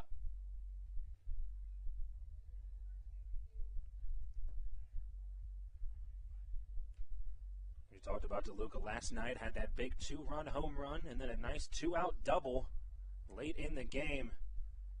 As you said, the hot bat of the catcher helped propel the Blue Crabs to that series opening win. As the third pitch fastball misses outside, the count runs 2-1 on the batter. So far today, DeLuca 1 for 1 with a single, making him 3 for 4 in this series. The 2-1 pitch fastball way inside. DeLuca jumping out of the way of it once again. Now he has a 3-ball and 1-strike count for the catcher, Joe DeLuca.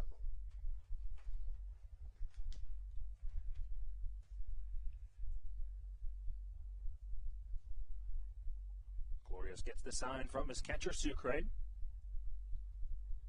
The 3-1 pitch. A fastball, DeLuca way ahead of it as he rips that one foul to the right side as the count runs full at 3 balls and 2 strikes. If you're Southern Maryland right now thinking about this 1-1 tie game, you look back at that second inning and wonder what could have been. Southern Maryland had 3 hits in the inning. Every batter that came up reached base, but 2 were caught stealing and another was caught in a rundown. You go back to that last inning as well.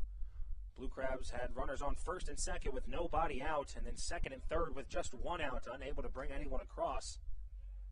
As DeLuca stays alive with a foul ball come right to the backstop. The count stays at 2 balls and 3 strikes.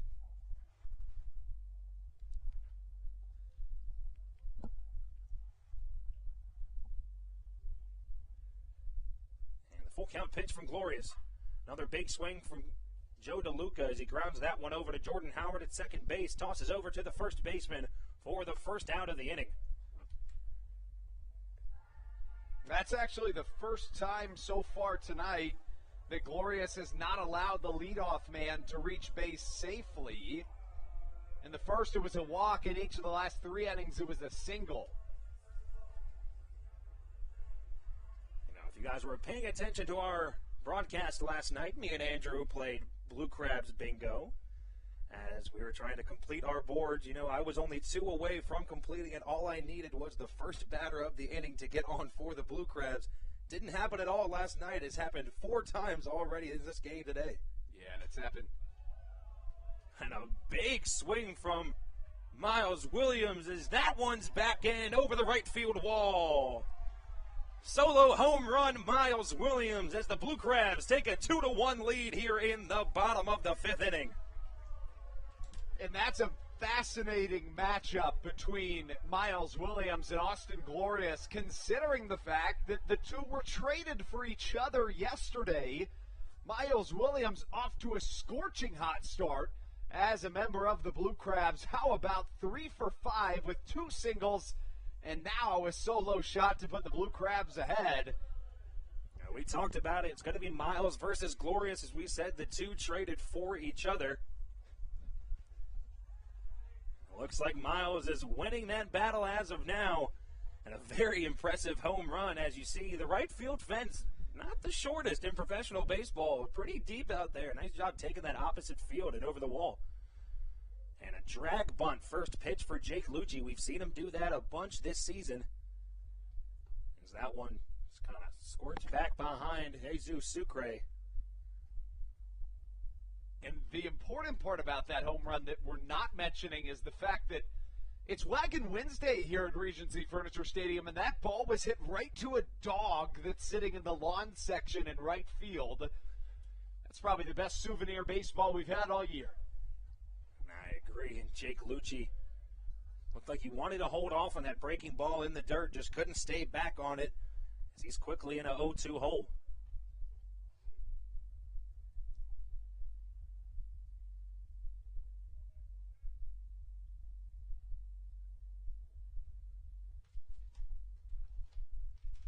Into the count to the left fielder, Lucci. Fastball up and out of the zone for Glorious as the count runs to 1 ball and 2 strikes.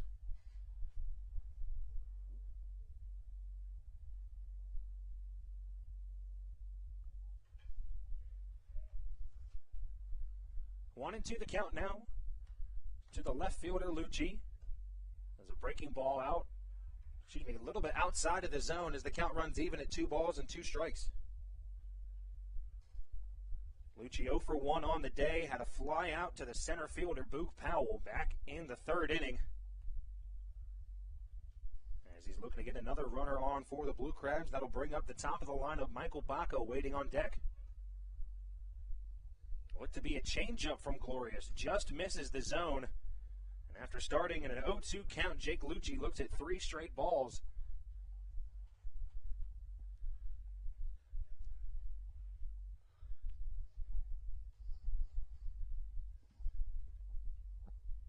Glorious gets the sign from Sucre, the payoff pitch. And a big swing from Lucci as this one's lifted very high into shallow right field. Right fielder Jake Skoll going to come under it for the 2nd out of the inning. You know, it's interesting with all the run-scoring opportunities that Southern Maryland has had already here tonight, the long ball can take all of the consequential small ball out of play.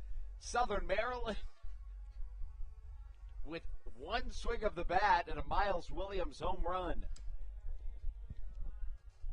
And that turns the lineup over to Michael Baca as he's 0 for 1 on the day, grounded into a double play to end the 3rd inning, and led off with a walk to start the bottom of the 1st for this Blue Crabs lineup. As he's looking to start a rally here with 2 outs in the bottom of the 5th inning. First pitch to Baca, fastball going to be low and out of the zone.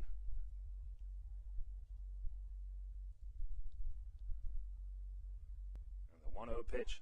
Big swing from Baca, a little head of the changeup there as the count runs even at 1 ball and 1 strike.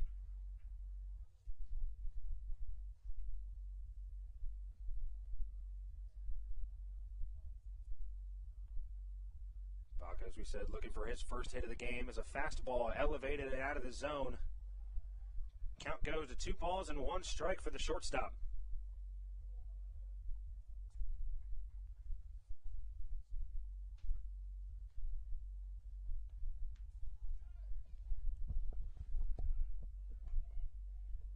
Fastball from Glorious, perfectly placed right on that outer half of the strike zone. Now the count runs even at 2 balls and 2 strikes.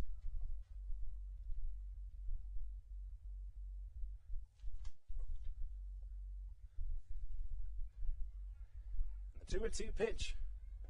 Big swing from Michael Baca on a breaking ball in the dirt. A nice pitch there from Austin Glorious. But Miles Williams able to give the Blue Crabs the lead here in the bottom of the 5th inning with a towering solo home run to right field. As we'll come back here with more action in the top of the 6th inning. Looks like we're going to see Sam Burton once again on the mound as he's looking to continue the game he's had already. We'll be back here on the Hometown Real Estate Broadcast Network. This is Will Decker, and you're listening to the Hometown Real Estate Broadcast Network. All Pawn is Southern Maryland's premier pawn shop and is the official pawn shop of the Southern Maryland Blue Crabs. Stop by and say hello today. They've been a part of the Southern Maryland community for 18 years. If you need some cash to hold you over, or if you're just doing some spring cleaning and want to clear some stuff out, please bring it by All Pawn and let them make you an offer. If you have broken jewelry or some that you just don't want anymore, please bring it by, and they'll pay you more than anyone in the Tri-County area. They're located on 301 in White Plains, just south of DeMar Road. Go Blue Crabs! Hey Blue Crabs fans, make sure to visit the All-American Steakhouse and Sports Theater at 35 St. Patrick's Drive, right here in Waldorf, for some great food with great friends. Their steaks are fresh, hand-cut, in-house daily, as well as many other fresh seafood, chicken, and beef options. They offer outdoor and indoor dining, available each and every day, along with the same great menu to go if you would like. Please visit them online at www.steakhouse theallamericansteakhouse.com. That's www.theallamericansteakhouse.com. You can also visit them on Facebook or Instagram. They have daily specials that you just can't pass up. Thank you, Blue Crabs fans. This is Will Decker, and you're listening to the Hometown Real Estate Broadcast Network. Sam Burton back on the mound for the Blue Crabs to start the top of the 6th inning. It's going to be the leadoff man for the Gastonia Honey Hunters, the center fielder Boog Powell leading it off. It's a first pitch breaking ball from Burton, perfectly placed on the outer half of the strike zone. As he quickly gets ahead, no balls and 1 strike.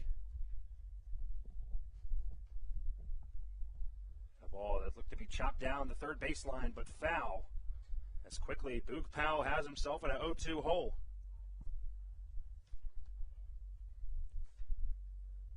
Both starting pitchers still in the game to this point. We have yet to see a Gastonia pitcher in the bullpen.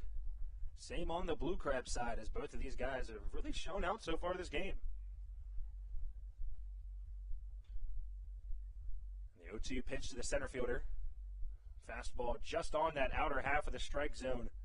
Sam Burton trying to get Boog Powell to chase for the fastball. He lays off of it for ball 1. And a big swing as that one's lifted into the gap in the right center corner. David Harris not able to get to it as that one rattles up against the wall. And Boog Powell kind of strides into second base. Looked like he might have tweaked something there halfway between first and second, but he's in there with a stand-up double to start the top of the 6th. That was one of my schools of thought. The other maybe that when he had a similar hit to that last night, David Harris and Michael Baca gunned him down trying to extend it to third, although I think he would have gotten to third safely there. I was about to say, I think in this at-bat he would have gotten to third safely, but I was thinking about that as well. Smart move by him to just take the double here with no outs. Just like that, some action in the Blue Crabs bullpen as Grafer Aregua quickly warms. As a big swing from the 2-hole batter, Mike Pappy. That one goes foul down the right field line. Runner in scoring position for Gastonia. Pappy 1 for 2 on the day. Struck out looking back in the first, then had a single in the 3rd inning. An RBI single to bring in Jordan Howard. And a changeup. Looks to just miss on that outer half of the strike zone. The count runs even in 1 ball and 1 strike. Looks like we do have a little bit of action in the Blue Crabs bullpen. As it looks like that's Grafer Aregua warming up back there. As the 3rd pitch to Pappy low and in the dirt, count runs to 2 balls and 1 strike. Pappy has one of just 3 Honey Hunters hits here today. It was an RBI double back in the 3rd inning.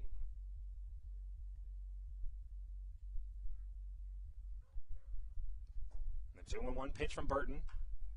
Waited on the breaking ball, but that one's grounded over to Pisano at first. He's going to take it himself for the first out of the inning, but Boog Powell able to advance to third base off of the sacrifice ground ball. And now you wonder if it's not kind of the perfect time to bring in Grafer Aregua, and I say that because his strikeout numbers are ridiculous.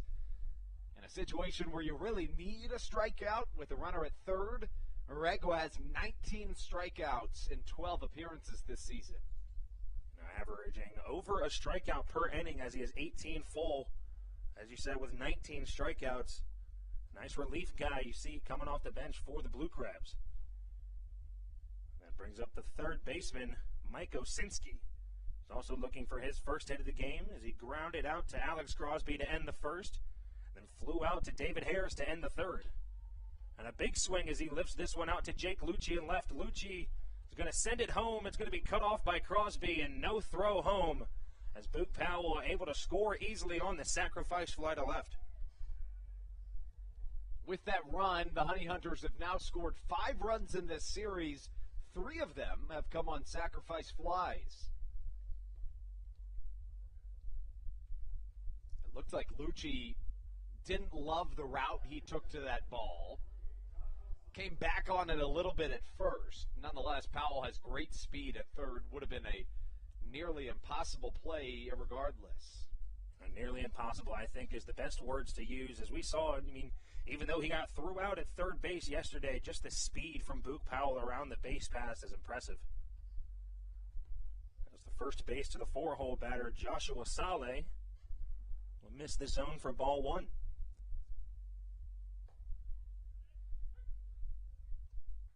Second pitch in the zone there. Count runs even at 1 ball and 1 strike. Sucre 0 for 1 on the day. Struck out swinging to start the second inning. And then reached on a walk back in the fourth as he lifts that one into center field. David Harris camped under it for the third out of the inning. As we head into the bottom of the sixth inning, score is tied at 2-2. As it brings up Blackstone, Pisano, and David Harris for the Blue Crabs, but we will be right back here on the Hometown Real Estate Broadcast Network. This is Daryl Thompson, and you're listening to the Hometown Real Estate Broadcast Network. In February of 2020, Regency Furniture Stadium and the Southern Maryland Blue Crabs were given what we view as an honor, being named the 4th mass vaccination site in the state of Maryland. Here's a message from Regency Furniture about the honor that it has been and still is to be one of Maryland's mass vaccination sites, getting our community back to safety.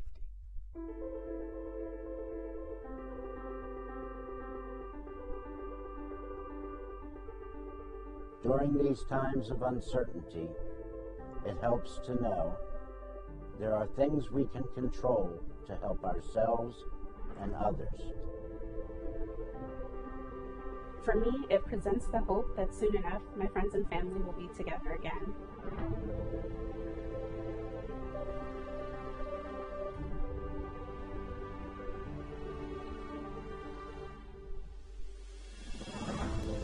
I just want to take this moment to thank the Maryland National Guard for their support in helping to facilitate and manage the vaccinations here at the Regency Furniture Stadium. We just think it's so important for everyone to do their part, and we're just grateful for their support. Thank you for your support, and we're just honored to be a part of the vaccination effort out here and to serve the community.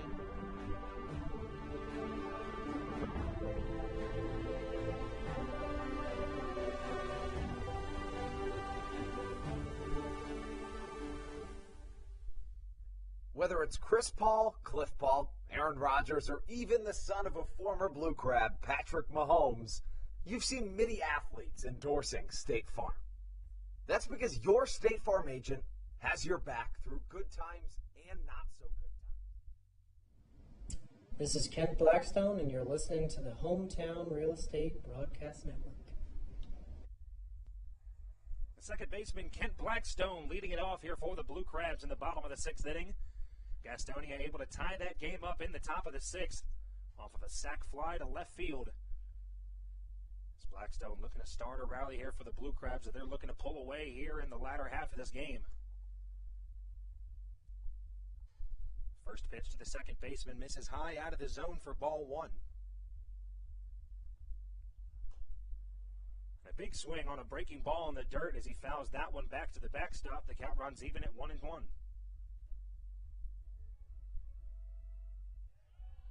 Worth mentioning for Glorious that now working into the sixth inning, this is the deepest he's gone in any game this season. He went 5 complete on 3 separate occasions. Those came in 3 consecutive appearances on June 6th, 13th, and 19th. The 1-1 count to the second baseman. Fastball in there, right in the zone for strike 2. Now Blackstone, 1 ball and 2 strikes.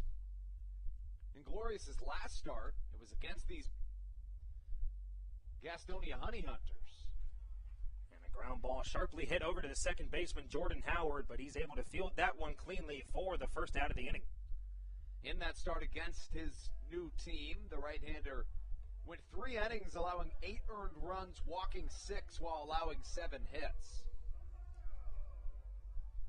Has been significantly more sharp this evening.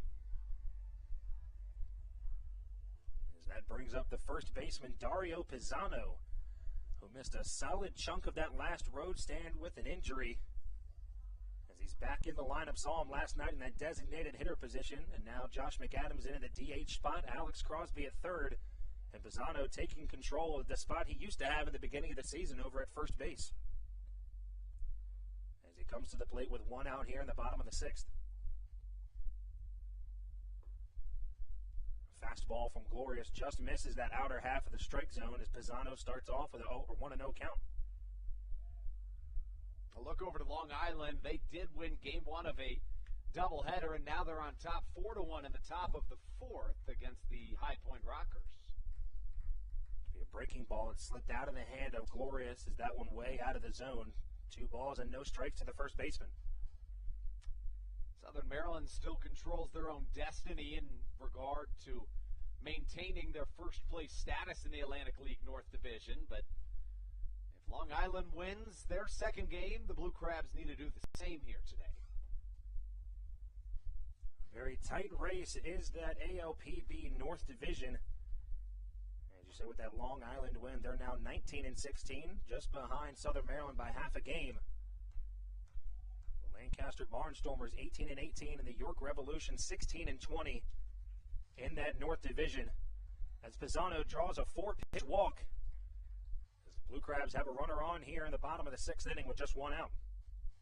Interestingly enough, Glorious, a guy that struggles with command, generally walks a fair share of batters, walked the first man up to the plate this evening, Michael Baca, hadn't done so since until he faced Dario Pisano, and now his pitching coach on the way to the mound. You know, a guy that we talked about has control struggles when he's on the mound, done a fantastic job so far. You have to think, if you're the pitching coach, you're going out there just calming him down, letting him know how well he's done this game so far, seeing if he can stay in a little bit longer. The pitching coach, Reggie Harris, out onto the mound, having a word with Glorious. If I'm up there, I'm telling him, look, man, you've been top-notch tonight against your former team. Give us just one last inning, and we'll finish it off for you with the bullpen. That's normally what you're looking for in a starter, as you said. Looking for at least 6-7 innings here, as he's on track to do so in a 2-2 tie ball game.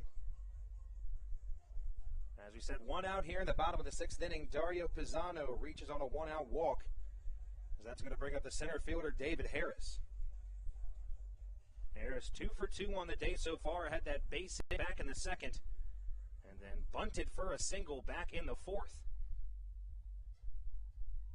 Me and Andrew both said a little surprised to see him first pitch bunting, as he did a nice job and a pretty well-placed one down the third baseline. First pitch to Harris, fastball low and outside for ball one.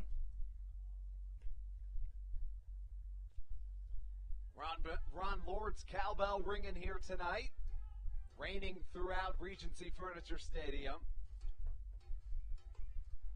Second pitch to Harris. Well, high and inside, but that catches the zone for strike one as the count runs even at 1 ball and 1 strike.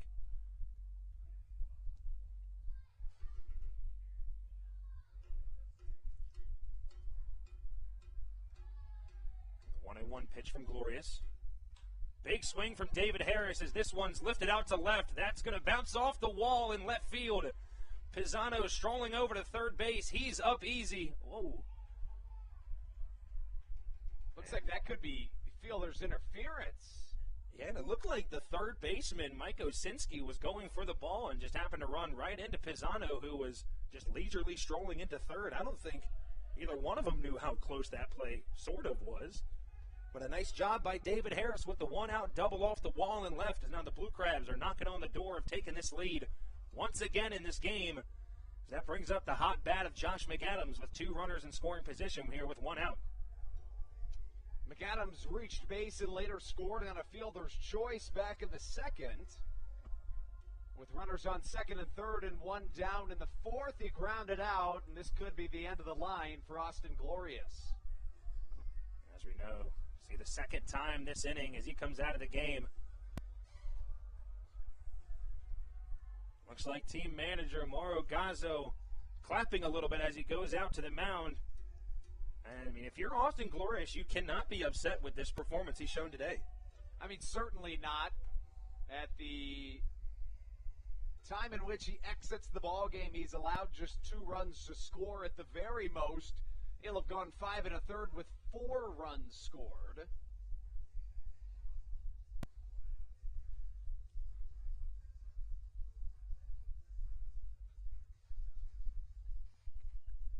We're going to take a quick break here in the Hometown Real Estate Broadcast Network as we let the Gastonia pitcher come to the plate. We'll have more on him for you guys when we return.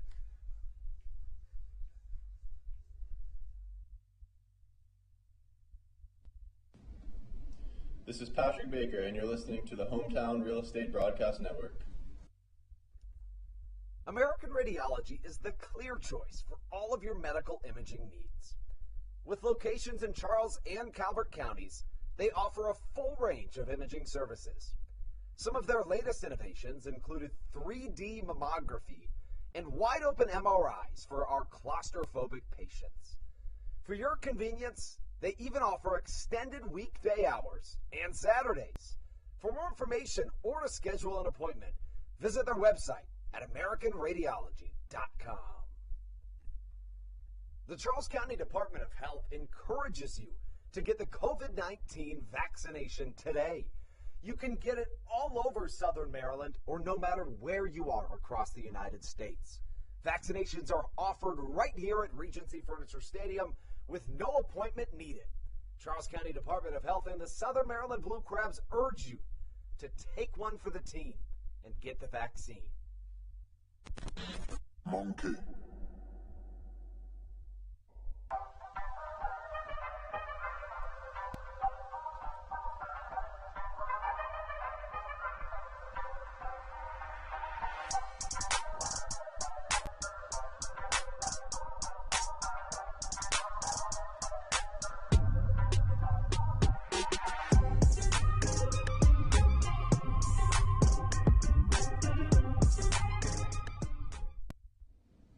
This is Dario Pisano, and you're listening to the Hometown Real Estate Broadcast Network. Caleb Earls, the 6'5" right-hander from Kings Mountain, North Carolina, is going to take the mound here for the Honey Hunters as he looks to hold off the 2 runners in scoring position. And they're off of a David Harris 1-out double, as we saw just a moment ago. Designated hitter Josh McAdams at the plate sees a first pitch inside. It will miss for ball 1.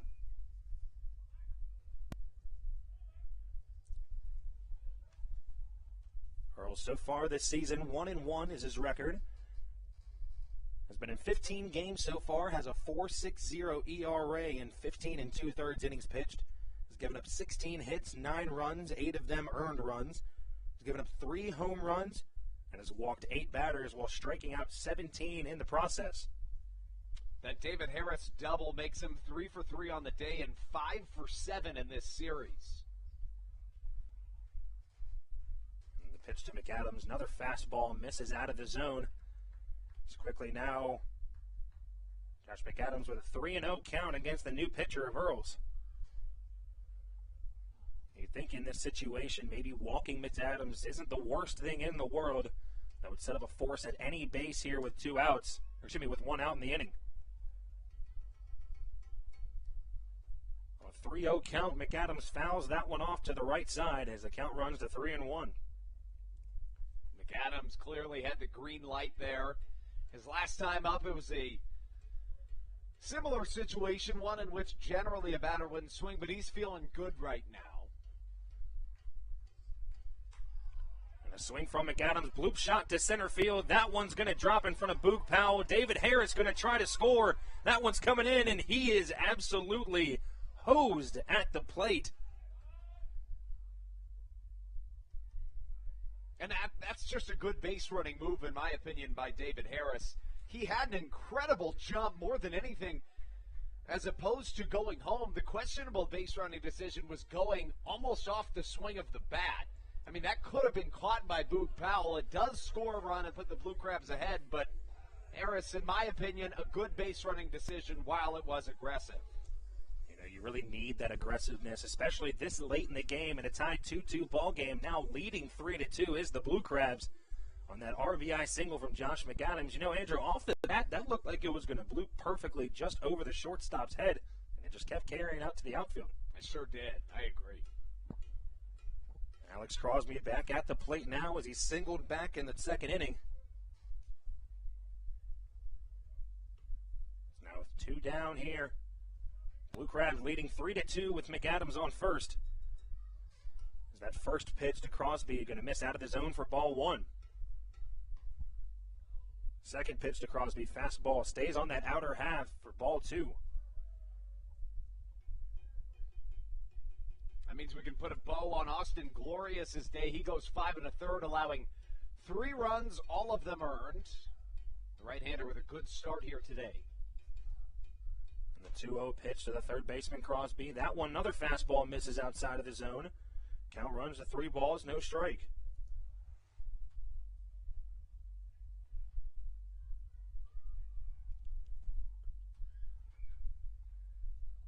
The 3-0 pitch to Crosby. Fastball, that'll get the strike zone in the inner half. The count runs to 3 balls and 1 strike.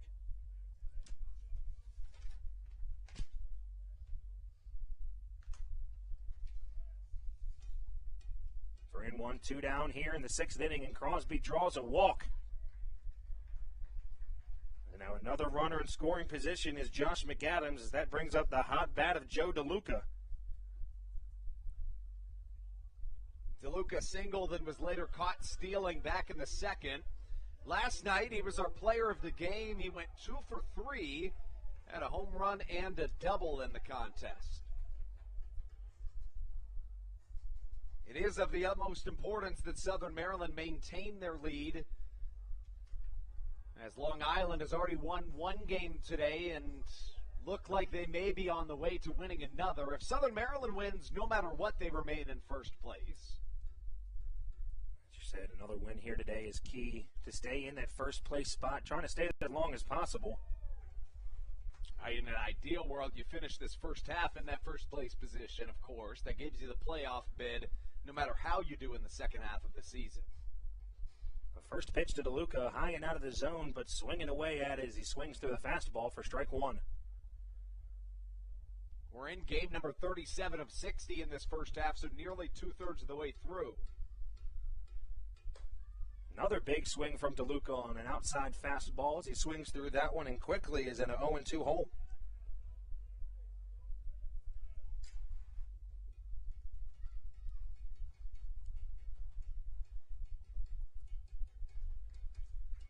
DeLuca takes his time getting back into the box. Takes a breath, tries to compose himself before seeing this 0-2 pitch from Earls.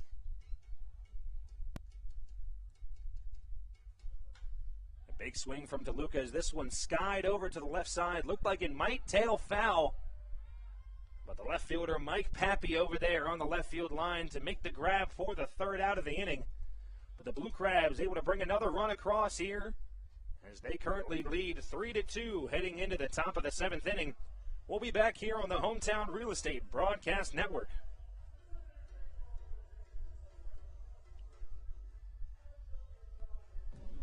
This is Matt Latos, and you're listening to the Hometown Real Estate Broadcast Network. When you're in the market to buy or sell a home, call Tony McClure of Century 21 New Millennium and his Grand Slam team. The realtor of the Southern Maryland Blue Crabs since our first season in 2008. Tony and his team of preferred partners includes Tim Murphy of CNF Mortgage and Steve Scott of the Scott Law Group. Together, they will ensure that your real estate needs are nothing short of a grand slam. The quality service you will receive is Hall of Fame worthy. Put Tony's 41-plus years of experience to work for you. Call or text Tony today at 301-928-1280 for your personal Grand Slam experience. Go Blue Crabs. Did you know that the Washington, D.C. metro area is the 5th most expensive place to live in the entire United States of America? Sometimes finding affordable housing in this area can feel impossible. If you're struggling to find affordable housing, look no further than the Villages of St. Charles by Ross Properties. You can visit them online at villagesatstcharles.com for more information today. Villages of St. Charles. They'll have you safe at home.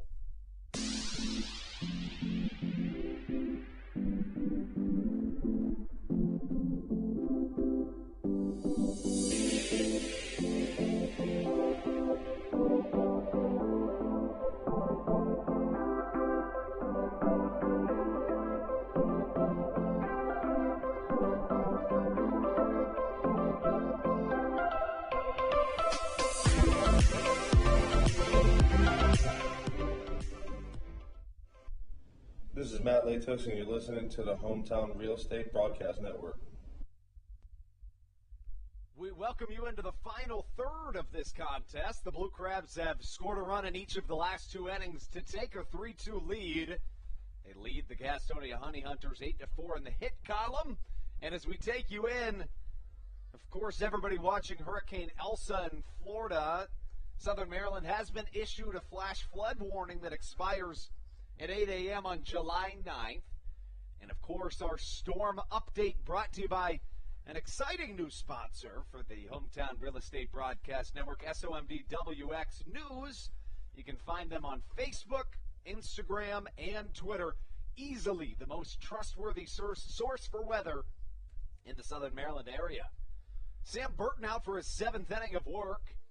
He's only worked into the 7th one time this season. That was in his most recent start, which came against the Long Island Ducks. And here to start off the 7th, he faces off against the 5-6-7 of this Gastonia order in the form of Jesus Sucre, Jake Skoll, and Emmanuel Tapia. Hard hit left center power alley. David Harris back on the track. It bounces off the Holiday inside and left center field. And a leadoff double for the MLB veteran, Jesus Sucre, as Grafer Aregua continues to warm, and it looks like that's the night for Sam Burton. You know, that's really all manager Stan Clyburn needed to see. Sam Burton, absolutely fantastic day on the mound so far. And give up a big double like that to an MLB vet, you know, it's probably time to pull him, as you're just looking to hold this 3-2 lead for these last couple innings. When we come back, we'll have you everything you'd ever need to know on Grafer Aregua right here on the Hometown Real Estate Broadcast Network.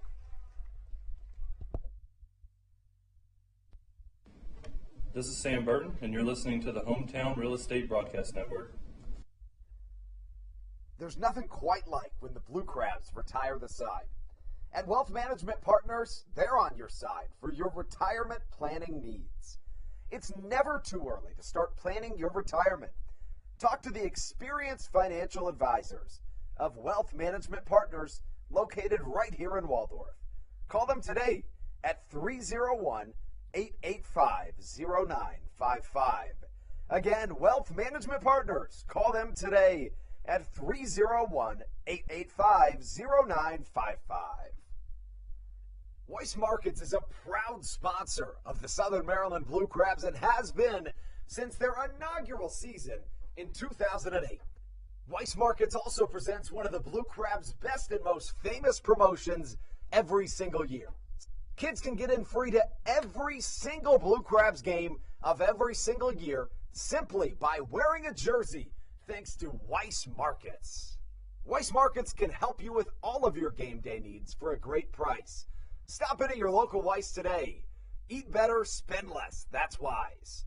Weiss Markets is a proud sponsor of the Southern Maryland Blue Crabs.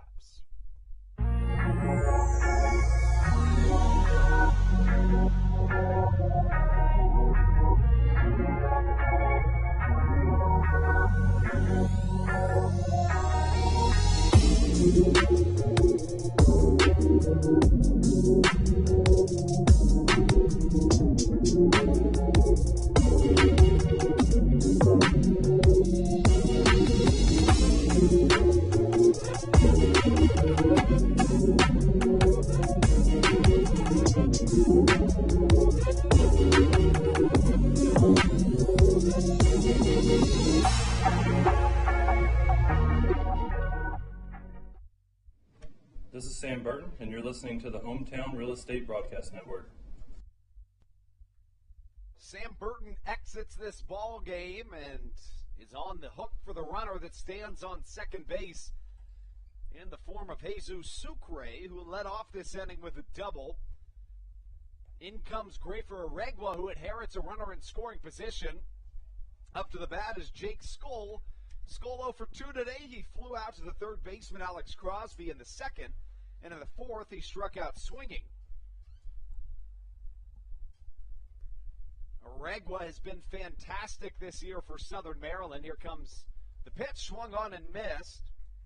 Aregua with a 3.50 ERA. He's been used in a ton of different roles, mostly middle relief. He's appeared in a total of 12 games, pitching 18 innings, striking out 19 batters as opposed to just 4 walks. We talked about it, Aregua averaging over 1 strikeout per inning already. A nice guy to have on the mound. He can come in and close a game if you need him. They might use him today, see if he stays in that long. But a nice guy to have in those middle innings when your starter just isn't getting it done. Sam Burton and Austin Glorious both started today. Burton for the Blue Crabs, both were fantastic.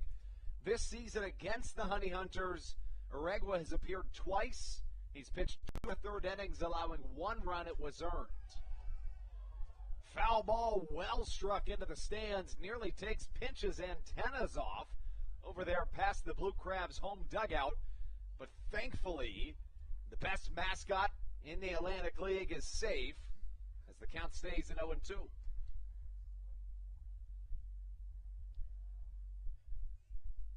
One runner in scoring position, that's the MLB veteran Jesus Sucre. He doesn't have the best speed, but you'd think a single would at least give him the opportunity to try to score. Time called by the catcher Joe DeLuca, who would like to have a word with his pitcher Grafer Aregua. Mentioned the strikeout numbers, very good for Aregua on the season, averages just over a strikeout per inning pitched.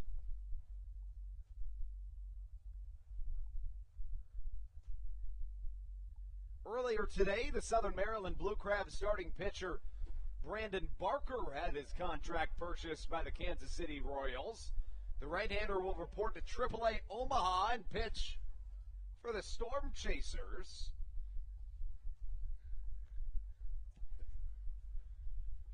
Oh, 0-2 count once more to Jake Skoll.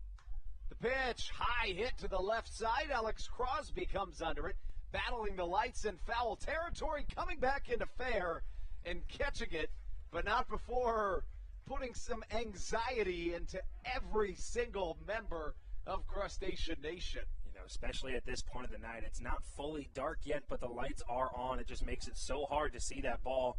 But as you said, nice job by Crosby going into foul territory and then having to shuffle back in fair, but able to make the play. That brings up Emmanuel Tapia. He's 0 for 2 today. Grounded into a fielder's choice. That was the third out of the second inning, and then flew out to right to begin the 5th inning. First pitch to Tapia, a curveball that just misses off the outer edge. A ball and no strikes the count. A look over at Long Island once more. They are handily defeating the High Point Rockers so far here today as a high fly to the right side. David Harris can't find the baseball. Here he comes. Did he find it? He did not, but it lands in foul territory. And you mentioned we're kind of in that Bermuda Triangle in that it's not so dark that you need the lights, but you need the lights because it's not light enough. Big stadium lights, they take a while to turn on, so you start to turn them on while it's still light out, as you said, but I mean, it's tough, to say the least, to try to find a ball, especially when some of them are hit that high in the air. So Tapia will remain at the plate. The left-handed hitting first baseman. Where's number 25 on the back of his jersey? A look back to second from Aregua. Here comes the pitch. Curveball swung on and missed. 2 strikes against Tapia.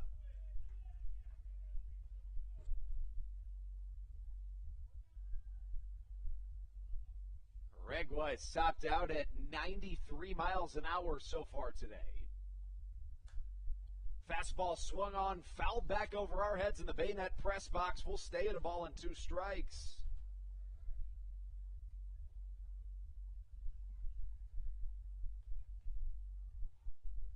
Aregua inherited a runner at second base after Sam Burton allowed a Jesus Sucre double to lead off this inning. Well struck to left field. That ball will most likely leave this stadium, and there it goes. Emmanuel Tapia with his second home run in as many games, and Grafer Aregua hastily grabs the ball from the home plate umpire as the Honey Hunters have pulled ahead here late in Southern Maryland. An absolute beautiful piece of hitting there by Tapia. It's really hard to take a ball that opposite way and that far. As you can see, landed on the back part of that tent over on the picnic deck in left field as that ball was absolutely sent off the bat. And just like that, Southern Maryland has some action in the bullpen. It looks like it's Dalton Geeky getting warm. With that being said, we can put a bow on Sam Burton's evening. The right-hander with 6 innings was pulled in the 7th. He allowed 5 hits, 3 runs all earned, 1 walk, 4 strikeouts. One of those runs scored on the homer will go towards Burton's line, the other for Aregua.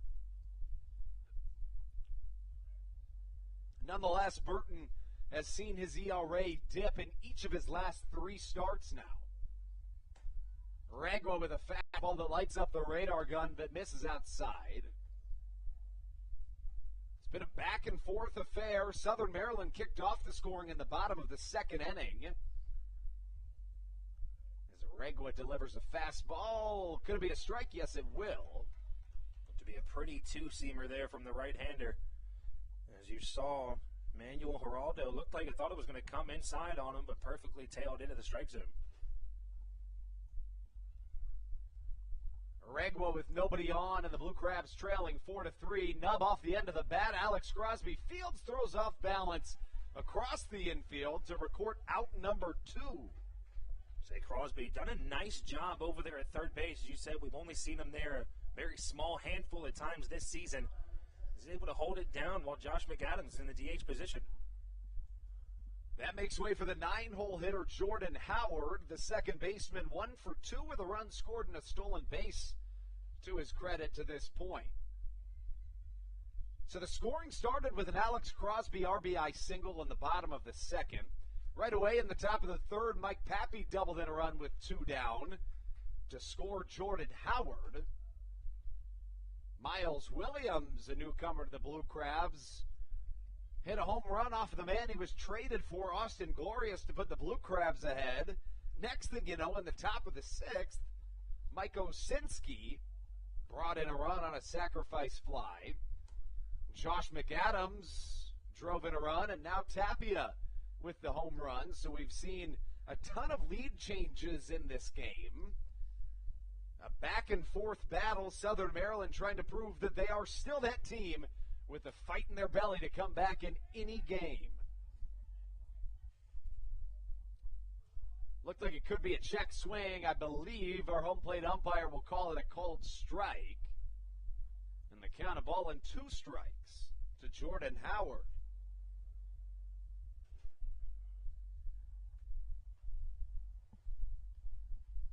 The Tapia home run makes it a Honey Hunters 4-3 lead. Here in the top of the 7th, line shot to center. David Harris on the run, comes and catches. Out number 3 recorded, but not before the Honey Hunters scratch their way back into this ball game. They lead by a run as we take you into the 7th inning stretch right here on your home for Blue Crabs baseball, the Hometown Real Estate Broadcast Network.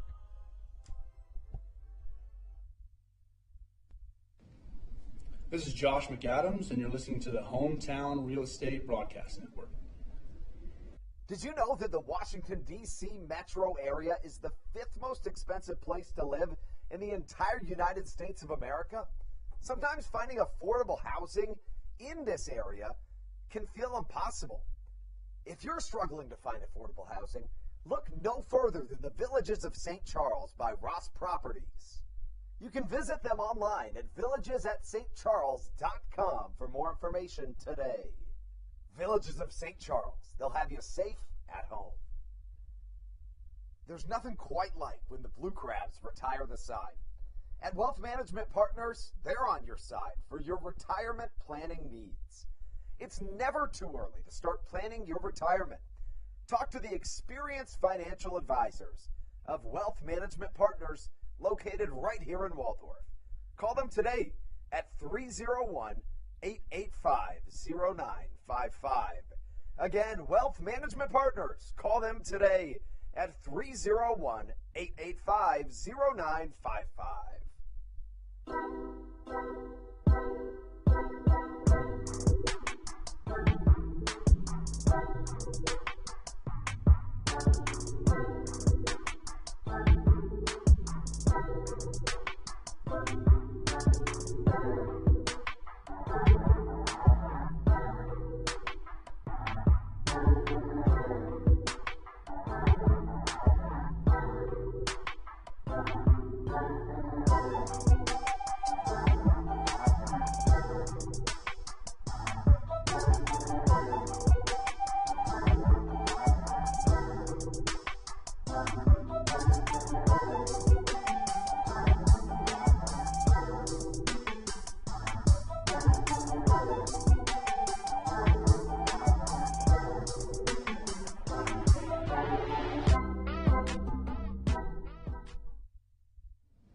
This is Kent Blackstone, and you're listening to the Hometown Real Estate Broadcast Network.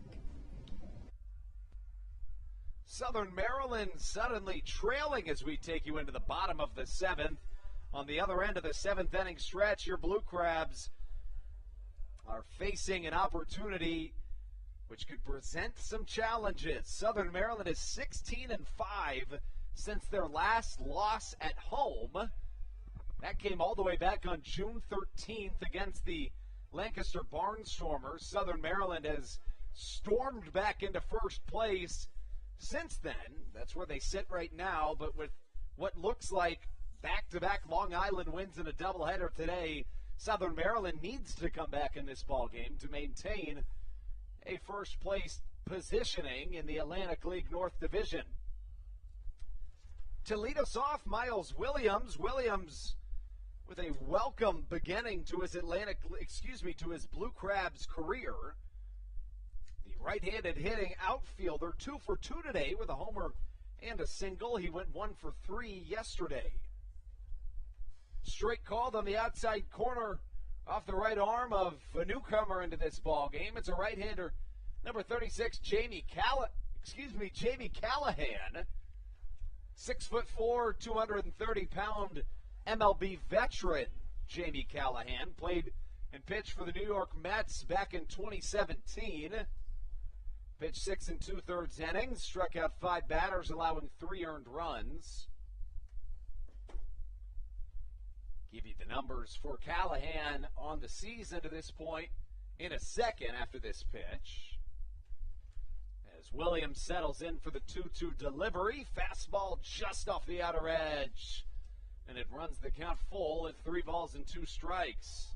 As we know, Callahan so far this season has a 1-0 line for him with a 7.04 ERA. 16 games he's appeared in, 15 of the third innings, has given up 23 hits, and gave up 12 runs, all of them earned in those innings, has walked 8 guys and struck out 14 in the process. A big swing and miss on the payoff pitch from Callahan.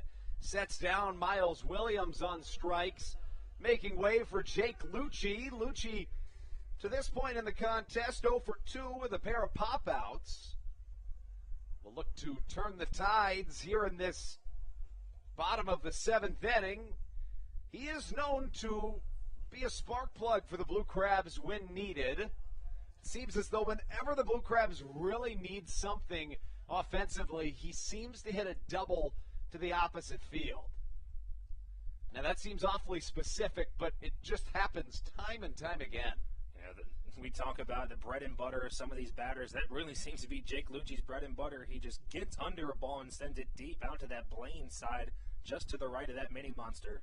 We've seen him do it many times here at Regency Furniture Stadium so far this season. Lucci sees a fastball. It misses off the outer edge. The count 2 balls, no strikes.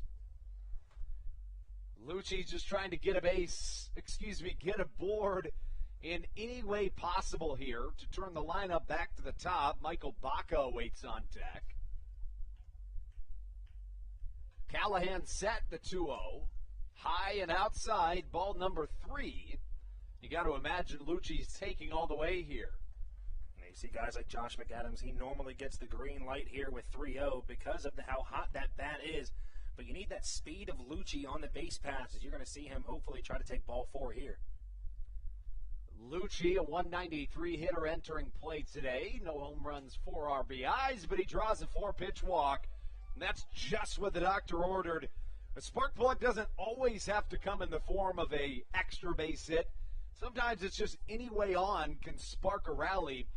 But this is a Southern Maryland team today that has struggled to capitalize on opportunities. And you look back at the second and third innings in particular. In the second, the Blue Crabs didn't have a batter that came up to the plate that failed to reach base. But when 2 runners were caught stealing and a third was caught in a rundown, the Blue Crabs scored just 1 run in the second. In the third, the Blue Crabs had runners at first and second with no outs as Michael Baca slaps one the other way right to the right fielder, Jake Skoll, who gloves it for out number 2. A good piece of backside hitting there by Baca. Looked like he might have burned Skoll for a second, but he's able to backtrack and get to that ball for the second out of the inning.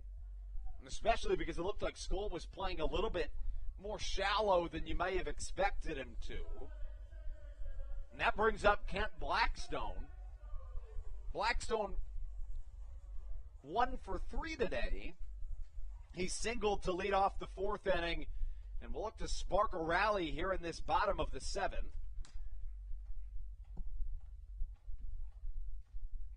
5 of the 7 runs scored in this game have come since the bottom of the 5th. Southern Maryland tacked on 1 in the 5th and another in the 6th.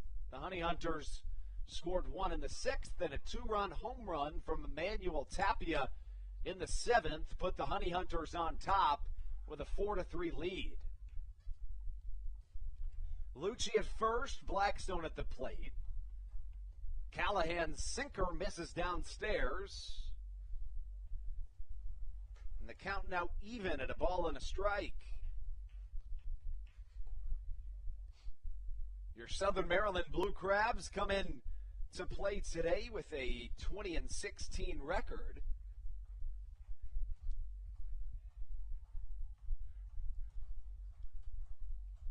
Became the second team in the Atlantic League to reach 20 wins with a 7-3 victory last night. We know how critical scoring 4 runs can be for the Blue Crabs. Their 16 make that 17-5 this year when scoring 4 or more.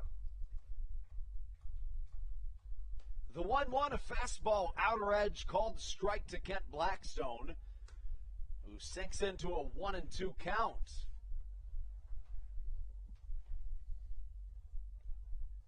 Additionally, the statistics would favor Southern Maryland in the fact that they're leading in the hit column. They're 13-3 when out hitting opponents this season. Right on left matchup. Lucci goes on the pitch, but it's strike number 3 swinging. Kent Blackstone set down on strikes.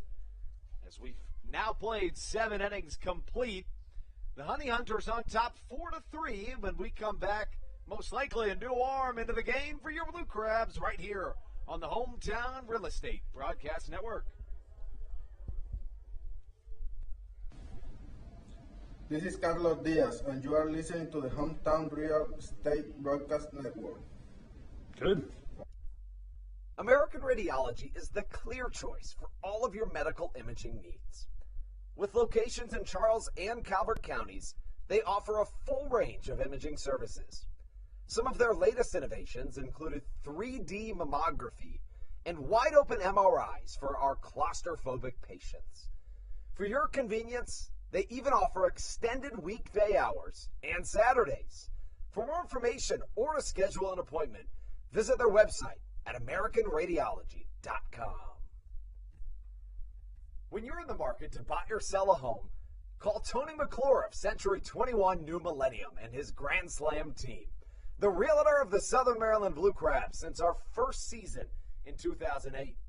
Tony and his team of preferred partners includes Tim Murphy of CNF Mortgage and Steve Scott of the Scott Law Group. Together, they will ensure that your real estate needs are nothing short of a grand slam. The quality service you will receive is Hall of Fame worthy. Put Tony's 41-plus years of experience to work for you. Call or text Tony today at 301-928-1280 for your personal Grand Slam experience. Go Blue Crabs.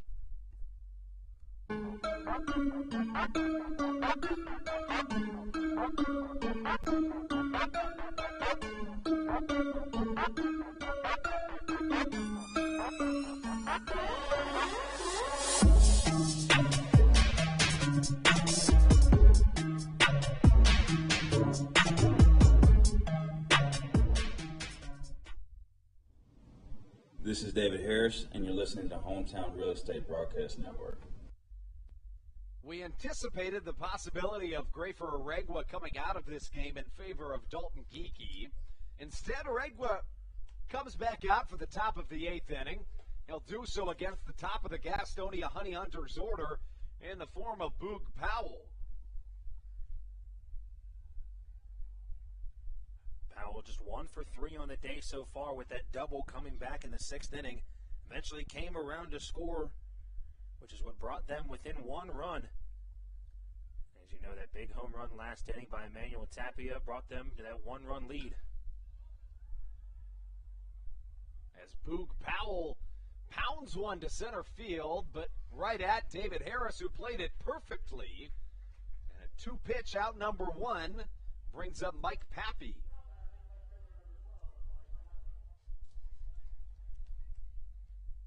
Pappy also just 1 for 3 on the day, struck out looking back in the 1st inning, and reached on a base hit back in the 3rd and was left on base, and grounded out to Dario Pisano back in the 6th.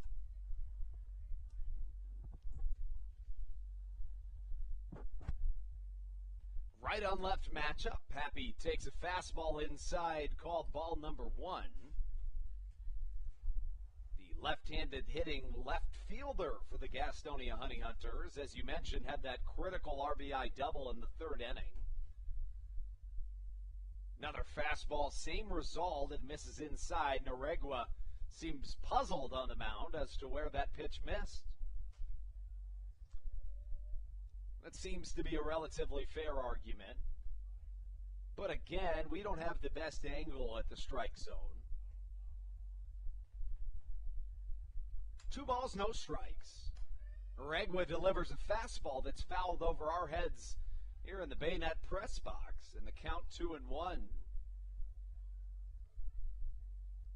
Pappy has reached as high as AAA. In fact, he most recently played at the AAA level as a member of the Columbus Clippers. Strike called on the outside corner. The count 2 balls, 2 strikes. Of course, the Columbus Clippers, the AAA affiliate of the Cleveland Indians. Played at the AAA level in 2017, 18, and 19. In those 3 seasons, he combined to hit .235, hit 9 home runs with 54 RBIs. It's been a really good bat for this Honey Hunters team this season. Entered play with a .916 on-base plus slugging percentage, 8 home runs, and 28 RBIs.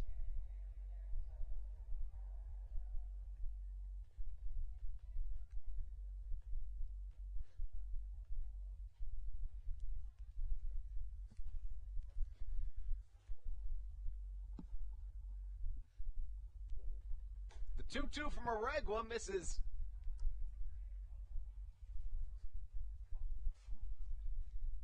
High and tight outside of the strike zone.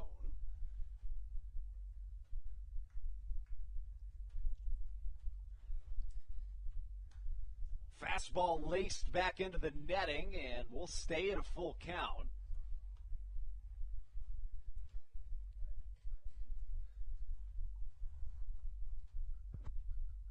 Oregwa looking to set down the 2-hole hitter in this Gastonia lineup.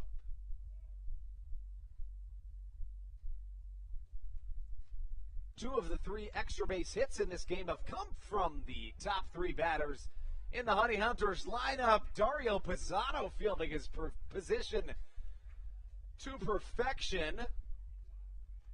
The first baseman nabs a line drive off a bounce and steps on first for out number 2. Nice play over there by Pisano. The same batter earlier with that base hit single down the line. Talked about just missed that play over there at first, but nice job being able to snag that one for the out. After setting down the 1 and 2 hitters in this Gastonia lineup, now it's Mike Osinski that Grayfer Regla faces off against. Osinski 0 for 2, but he did drive in a run on a sacrifice fly back in the 6th. That tied the game at the time. The Honey Hunters 2-run home run by Emmanuel Tapia in the top of the 7th made it a 4-3 Gastonia lead. Tapia has 2 home runs now in this series. Fastball on a pitch on the outside corner. Swung on and missed in the count. A ball and 2 strikes.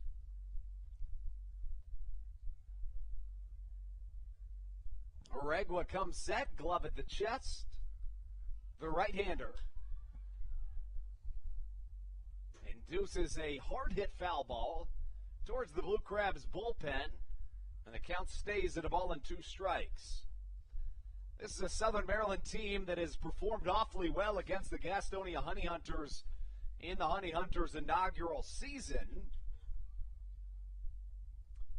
The Blue Crabs 6-1 against Gastonia this year after sweeping them in Gastonia and then taking 2 out of 3.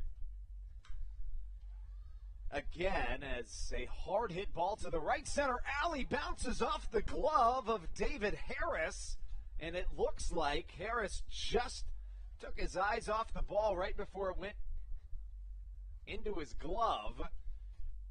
And a rare error from the center fielder, David Harris, puts the insurance run in scoring position.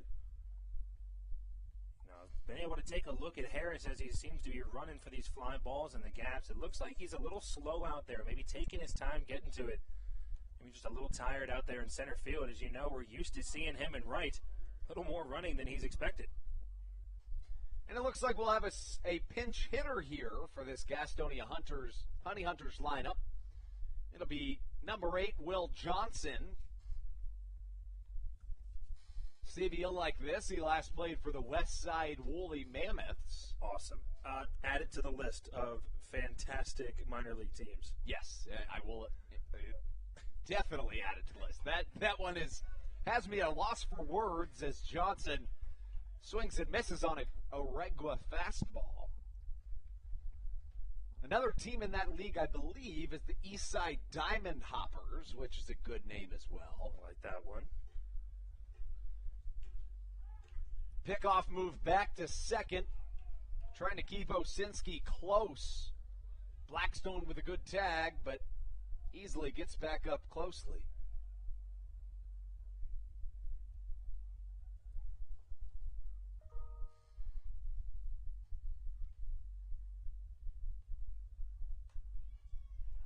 Handcuffed by a 92-mile-an-hour fastball on the inside edge is Will Johnson. And the count works to no balls and 2 strikes.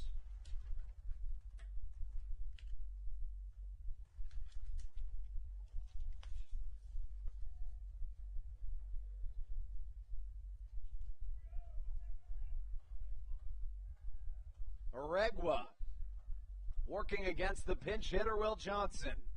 A runner in scoring position and a foul ball into the kids' park will keep us at an 0-2 count. Southern Maryland looking to pick up their second win in as many games against this Honey Hunter squad. The Blue Crabs with the best record in the Atlantic League over their last 10 games played, with a 7-3 clip. That includes a season-high 6-game winning streak.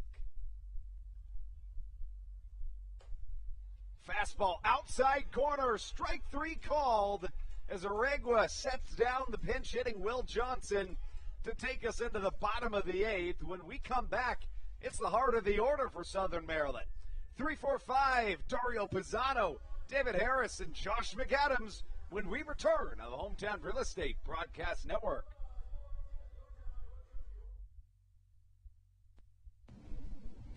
This is Daryl Thompson, and you're listening to the Hometown Real Estate Broadcast Network. Chick-fil-A of Charles County has been a proud supporter of the Southern Maryland Blue Crabs since their inception in 2008. For years, they have sponsored the Southern Maryland Blue Crabs, America's prisoners of war and missing in action. In between the second inning of each game, there is a moment of silence brought to you by Chick-fil-A. The Southern Maryland Blue Crabs appreciate and respect not only Chick-fil-A, but all of those that have served our great country. The seat that they sponsor was made possible by Chick-fil-A of Charles County. Thank you so much, and visit any of your Charles County Chick-fil-A locations today. Through October of 2021, COVID-19 vaccinations are offered right here at Regency Furniture Stadium. No appointment necessary. Just swing on by and get your COVID-19 vaccination today. Take one for the team, Southern Maryland. Get the vaccine.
This is David Harris, and you're listening to the Hometown Real Estate Broadcast Network.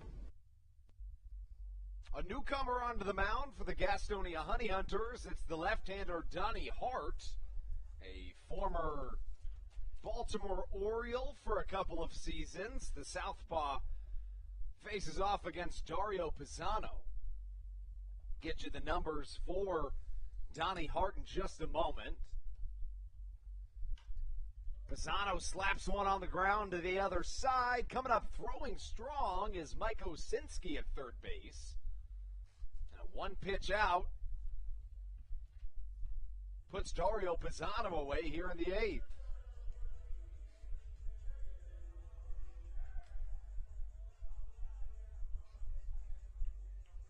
So far for Donnie Hart on the season, the left-hander holds a 3.38 ERA for this Honey Hunters squad. Played in the MLB from 2016 all the way through 2019. He was with Baltimore from 16 to 18, his best season coming in 2017. He pitched 43 and 2/3 innings that year, went 2-0 with a 3.71 ERA, all in relief appearances. Southpaw facing off against David Harris, a 1-0 count. The side armor delivers a fastball to even the count at a ball and a strike. So far this season, Hart 2-1 and 14 games appeared. 13 innings pitched. He has allowed 5 earned runs. A well-struck fastball goes the other way, foul. The count remains in a ball and no strikes. I beg your pardon, a ball and a strike goes the count.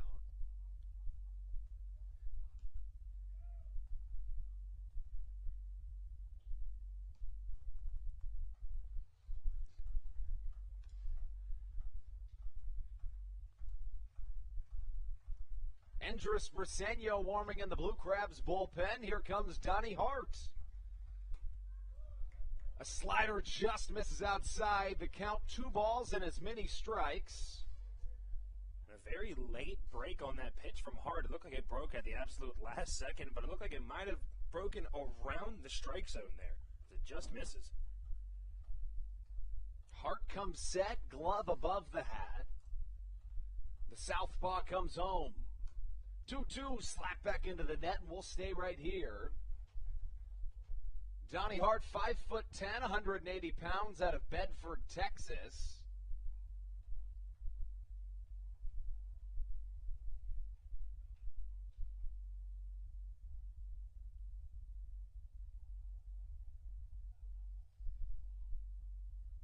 The southpaw Hart comes set.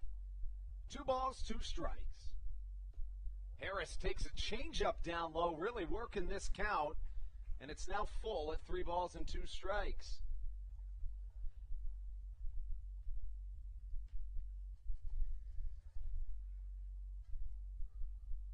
Harris not making it easy on the MLB veteran Donnie Hart. Here he comes with the pitch. Again hit to the left side, this time softly. Mike Osinski comes up firing. David Harris slides head first, but to no avail. He is put away for out number 2. Not a terrible idea there by Harris. Looked like he might have been able to leg that one out as he has a bunch of speed, but we talked about earlier, looked a little sluggish out there in center field. Maybe he's just not feeling 100% at the moment as he takes his time getting off the field. So now that Josh McAdams, the designated hitter, has had his spot in the lineup taken, we'll have a pinch hitter come in due to the double hook rule in the Atlantic League. It'll be Will Decker, number 23, a left-handed hitter. He hits 177 on the season.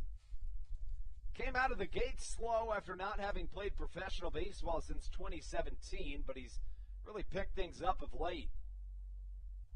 Left-on-left matchup favors Hart, and he induces a dribbler up the middle, throws off to first, and a quick 1-2-3 inning for the MLB veteran holds Southern Maryland down to just 1 inning left to try to make this into a comeback victory. We'll have that and much more right here for you when we return on the Hometown Real Estate Broadcast Network. This is Andrus Briseño, and you are listening to the Hometown Real Estate Broadcast Network. So, what do you like about your home?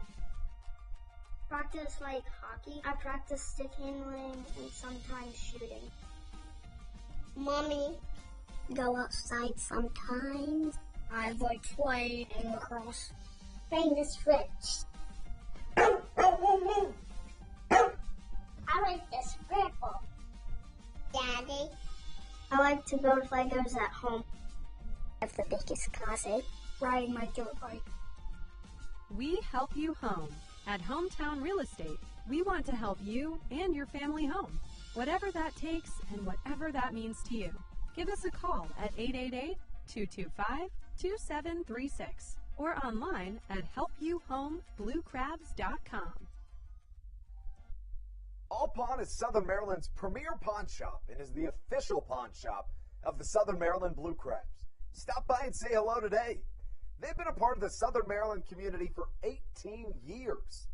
If you need some cash to hold you over, or if you're just doing some spring cleaning and want to clear some stuff out, please bring it by All Pawn and let them make you an offer. If you have broken jewelry or some that you just don't want anymore, please bring it by and they'll pay you more than anyone in the Tri-County area. They're located on 301 in White Plains, just south of DeMar Road. Go Blue Crabs!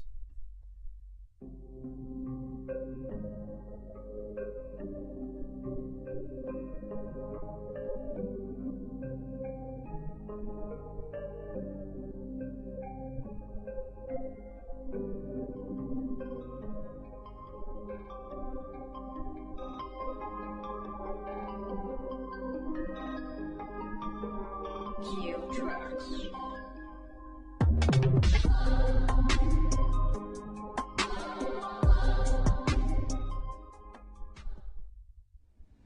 This is Andrew Luceno, and you are listening to the Hometown Real Estate Broadcast Network. We enter the top of the ninth with a new arm on the mound. Thought it might be Andres Briseño. Instead, it's Dalton Geeky that comes on for the Blue Crabs. The right-hander wears number 32 on the back of his jersey. 6'5", 230 pounds, out of Houston, Texas. Reached as high as the A level with both the Chicago Cubs organization and the Atlanta Braves organization. Jesus Sucre comes up to the plate to start us off here in the top of the ninth. Sucre 2 for 3 with a single and a double. Also grounded into a double play. Hard hit chopper up the middle. Baca field spins, turns. What a play! Wow, Michael Baca continues to deliver excellence on the defensive end, night in and night out. But Michael Baca really solid in that shortstop position. Looked like one of my favorite plays I've ever seen. An Alex Bregman ball up the middle does almost the same exact thing, able to take it with the forehand, spin around, and make the throw. Just a great play by Michael Baca. That brings up the 6-hole hitter, Jake Skoll, who's 0 for 3 tonight. He flew out to the third baseman, Alex Crosby, in the second and the seventh inning. He also struck out swinging in the fourth. Emmanuel Tapia waits on deck, who hit that 2-run home run back in the top of the seventh to put the Honey Hunters on top 4-3. Foul ball to the left side. The Southern Maryland faithful starting to get a little bit rambunctious, making some noise as we approach the bottom of the ninth. An update on that Long Island game. The Ducks on top of the Rockers 8-3 in the bottom of the sixth. Game one of a doubleheader was a 2-0 Ducks win. The game took just an hour and 47 minutes. It was the fastest 7-inning game of the 2021 Atlantic League season. Side note on that, both of the Rockers starters today were both starting pitchers for the Blue Crabs in 2019. Did he go? Yes, he did, says Silvio Martinez. The third base umpire, strike number 3 as Geeky retires Jake Skoll. And a good call there. Skoll was very, very close to being able to hold that back, but as you saw, those wrists broke that plane of home plate. Striking him out there on 4 pitches. Former Atlantic League All-Star as a member of the Blue Crabs, Craig Stem got the ball in Game 1. John Hayes, a 2019 Blue Crab, was the starter in Game 2.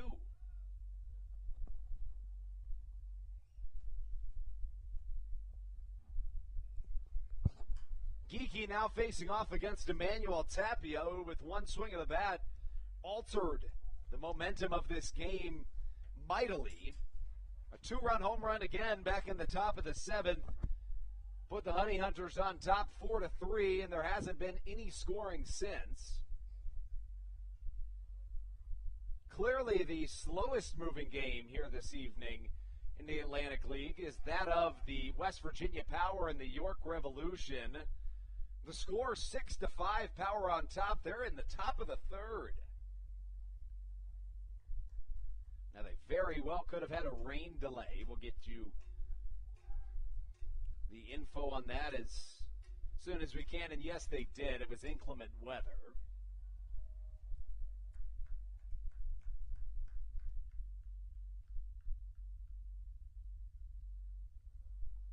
First pitch was thrown at 8:06, so a little over an hour in terms of having to wait around for the ball game to start in Charleston, West Virginia. The count, no balls, 2 strikes to Emmanuel Tapia. Here comes Geeky. Broken bat, foul ball to the right side, and Tapia has to go get a new piece of lumber. You can tell after that first foul ball from Tapia in this at-bat, he looked to his bat after he fouled it off. It sounded like it cracked there as well. but that one you can tell off the bat for sure broke the bat.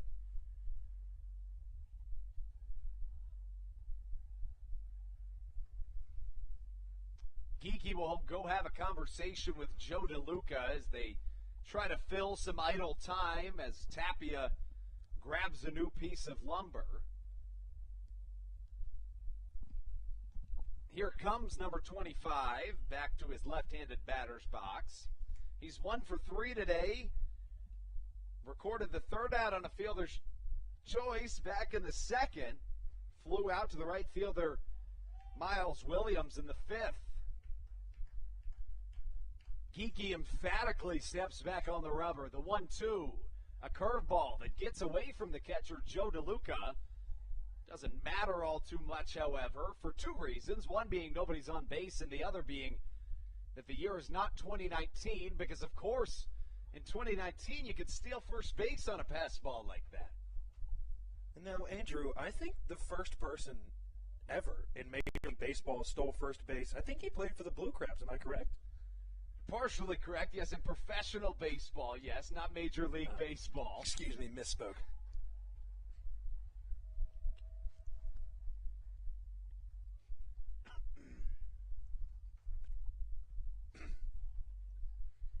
A single through the right side of the infield gives Emmanuel Tapia a multi-hit effort, both of them coming in the latter third of this contest, to extend this ninth inning, bringing up Manuel Gerardo,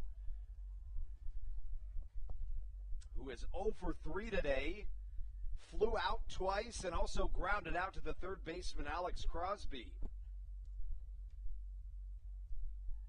Jordan Howard awaits on deck as a line drive to the second baseman, Kent Blackstone, is gobbled up and tossed to first for a one pitch out number 3.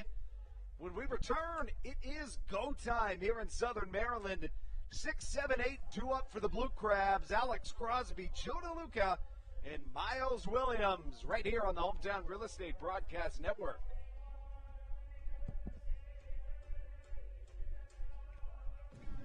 This is Matt Latos, and you're listening to the Hometown Real Estate Broadcast Network.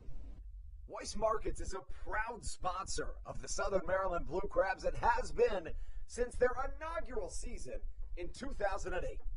Weiss Markets also presents one of the Blue Crabs' best and most famous promotions every single year. Kids can get in free to every single Blue Crabs game of every single year simply by wearing a jersey, thanks to Weiss Markets.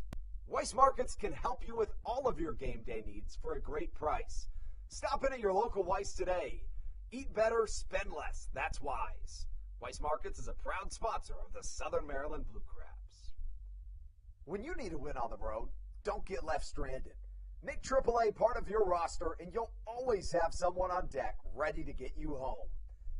AAA also offers car care, insurance, and travel services, and has stores conveniently located for Blue Crabs fans in Brandywine, Crofton, and Alexandria. Don't forget to ask them about membership discounts for military and first responders.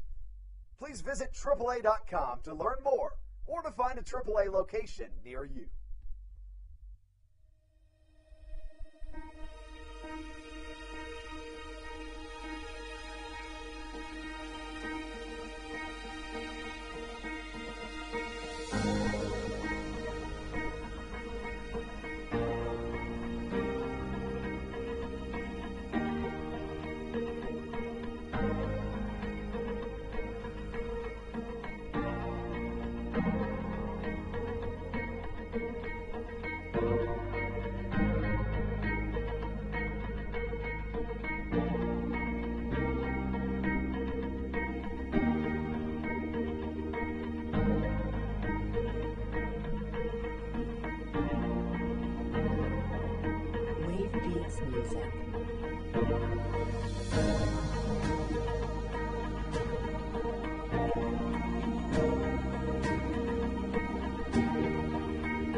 This is Mike Devine, and you're listening to the Hometown Real Estate Broadcast Network. here into the game as we take you into the bottom of the ninth. Robbie Scott onto the mound for this Gastonia Honey Hunters team. He's been darn good this season. A 2-1 record with a 1.84 ERA. He's appeared in 13 games, allowing 10 hits, 7 runs, make that 3 of them earned, 11 walks, and 16 strikeouts for the Southpaw. Scott has appeared at the MLB level. Left-on-left matchup will start us off in the bottom of the ninth, and it begins with a strike called to Alex Crosby. To this point in the game, Crosby 1 for 2 with an RBI single and a walk drawn. Little chopper right up the middle. Crosby comes out of the box slow, giving Scott time to fire to first for out number 1. That brings up Joe DeLuca. The numbers in the MLB for Robbie Scott. His best season was 2017 with the Boston Red Sox. In 57 appearances, the Southpaw held a 3.79 ERA. Incredibly, he had a .981 whip that season, which is unbelievably good. Joe DeLuca up to the plate. He's been very solid here in this series. 3 for 6 to begin the series. 1 for 3 today. Was caught stealing back in the second inning to record the third out. Scott misses with a sinker off the outer edge, and the count 2 balls, no strikes. Again, Scott has been very good this season for this Honey Hunters team. He is 4 for 5 in save opportunities. The 2-0 misses downstairs.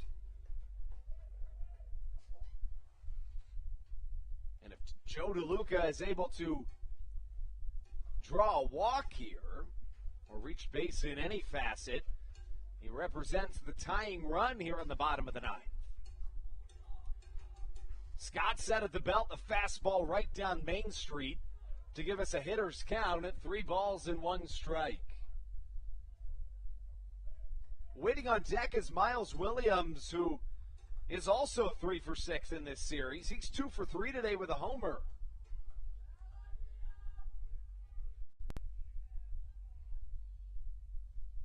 Scott steps off as the Southern Maryland faithful warn him that they don't think it was a good idea. We'll see if that is indeed true. The 3-1. Slider off the outer edge. Ball number 4. And the tying run is aboard in the form of Joe DeLuca. DeLuca's really shown himself to be just an all-around good ball player as of recent.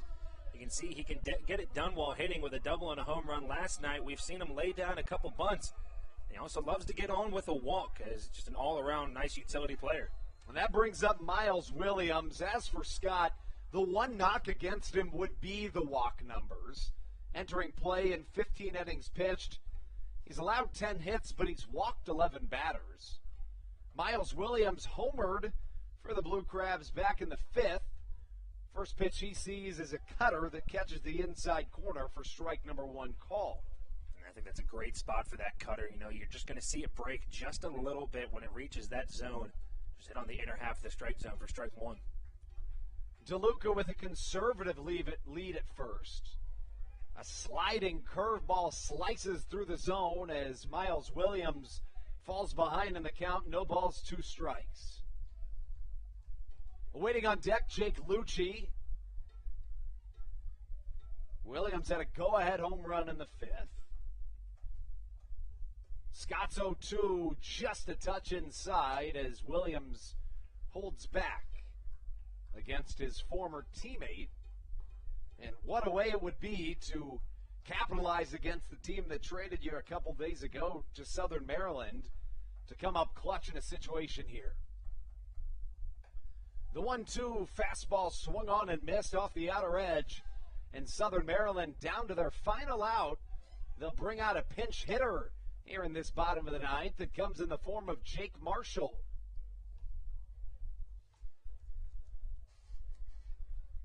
Marshall coming off the bench for the first time in a few days in a big-time situation. Southern Maryland trying to avoid their first loss at home since June 13th. In that stretch, the Blue Crabs have gone 16-5.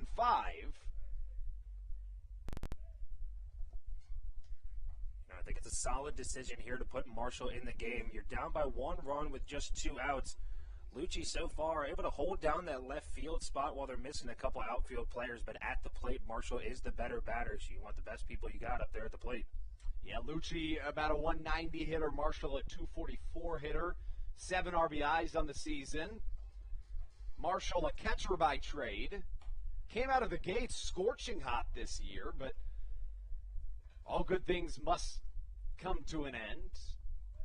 He's cooled off a little bit, but still been a solid and consistent bat for Stan Clyburn to turn to. As the left-on-right matchup ensues. Fastball swung on and missed, and the Blue Crabs are down to their final strike here in this bottom of the ninth. Crustacean Nation urges Jake Marshall from the crowd to try to extend this contest. The lefty MLB veteran Scott on his way home. Fastball high and outside. Strike 3, and the Honey Hunters take this ball game from the claws of the Blue Crabs. It came on a 2-run home run back in the top of the 7th. Emmanuel Tapia sent one over the mini monster in left field. And that was the last scoring that we saw in this contest. As the game comes to a conclusion, we'll take a very short break.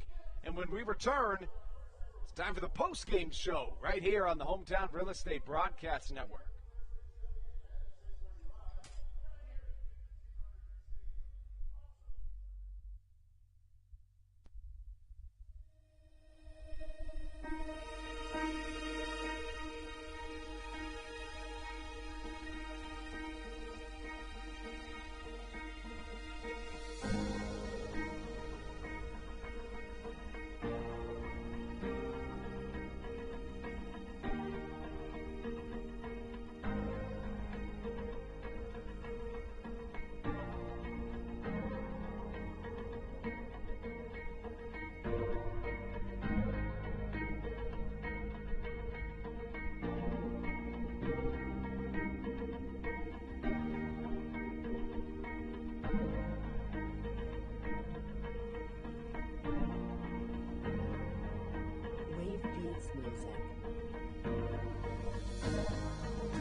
This is Matt Latos, and you're listening to the Hometown Real Estate Broadcast Network.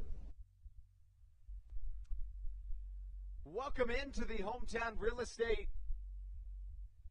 post-game show as the Southern Maryland Blue Crabs drop a Game 2 to the Gastonia Honey Hunters.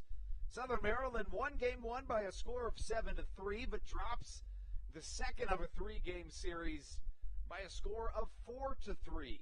We'll take you back through the game, and we'll give you a little bit of analysis of what we saw. First, let's run through the scoring plays that we saw in this contest. Alex Crosby broke the scoring seal in the bottom of the second inning with an RBI single. In the top of the third, Mike Pappy had a 2-out RBI double down the first baseline to tie things up.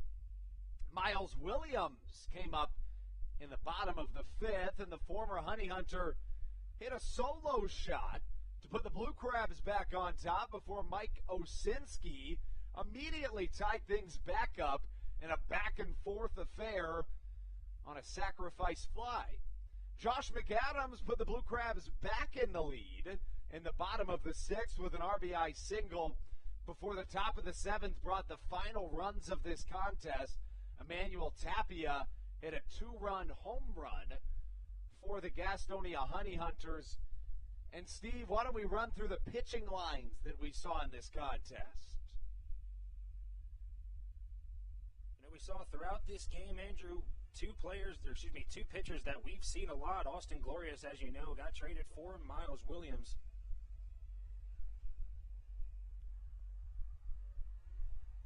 Traded for Miles Williams. Williams came in here, was able to help out the Southern Maryland offense, but on the mound tonight, starting was Sam Burton. Went 6 full innings, gave up 5 hits, 3 runs, all of them earned. He got pulled after that Jesus Sucre double. Bring in Grafer Aregua. He had 4 strikeouts alongside just 1 walk for him. And Andrew, you know, we talk about a lot of the issues with these Blue Crabs pitchers is letting up those walks and having those high walk numbers. So far, throughout the day, solid day on the 9 for Sam Burton. Yeah, there's no question about it, Stevie, as, you know, you talk about a Southern Maryland team and you really look back towards those 2nd and 3rd innings as the ones that really could have teeter-tottered this game into the Blue Crabs' direction. What happened in those 2nd and 3rd innings? You know, back in that 2nd inning, you know, Josh McAdams was able to come on, eventually come around to score. Alex Crosby, as you said, brought him in as he reached on that fielder's choice. As you said, at the top of the 3rd inning, they were able to tie that game back up. And a base hit from Jordan Howard that started off, and then another base hit from Mike Poppy after Jordan Howard able to steal second base. Brought in and tied that game up at 1 apiece. Yeah, it was really one of those innings that changed the direction of this contest, and that's how we sign off of a Blue Crabs loss. The first loss at home since June 13th. The Blue Crabs fall to 20-17 on the season. Should the Long Island Ducks hold their lead in Game 2, which it looks like they most likely will, Southern Maryland has the potential of falling out of first place here this evening. The Gastonia Honey Hunters advance to 15-20 on the season. Tomorrow, we've got Daryl Thompson on the mound for the Blue Crabs. Got to tune in. First pitch at 6:35. You'll hear from Stevie and I at 6:20 on YouTube, Facebook, and Twitter. We'd love to have you out to our game tomorrow. It's our very first Wing Wars. All you can eat wings, all you can drink beer, all from Foster's Grill right here at Regency Furniture Stadium. What a beautiful night of baseball. Doesn't go in the Blue Crabs' direction, but they'll look to win yet another series tomorrow with Thompson on the mound. For Stevie Bowen, I'm Andrew Banstra signing off on a Blue Crabs 4-3 loss at the hands of the Honey Hunters. We wish you a good night, and as always, let's go Blue Crabs.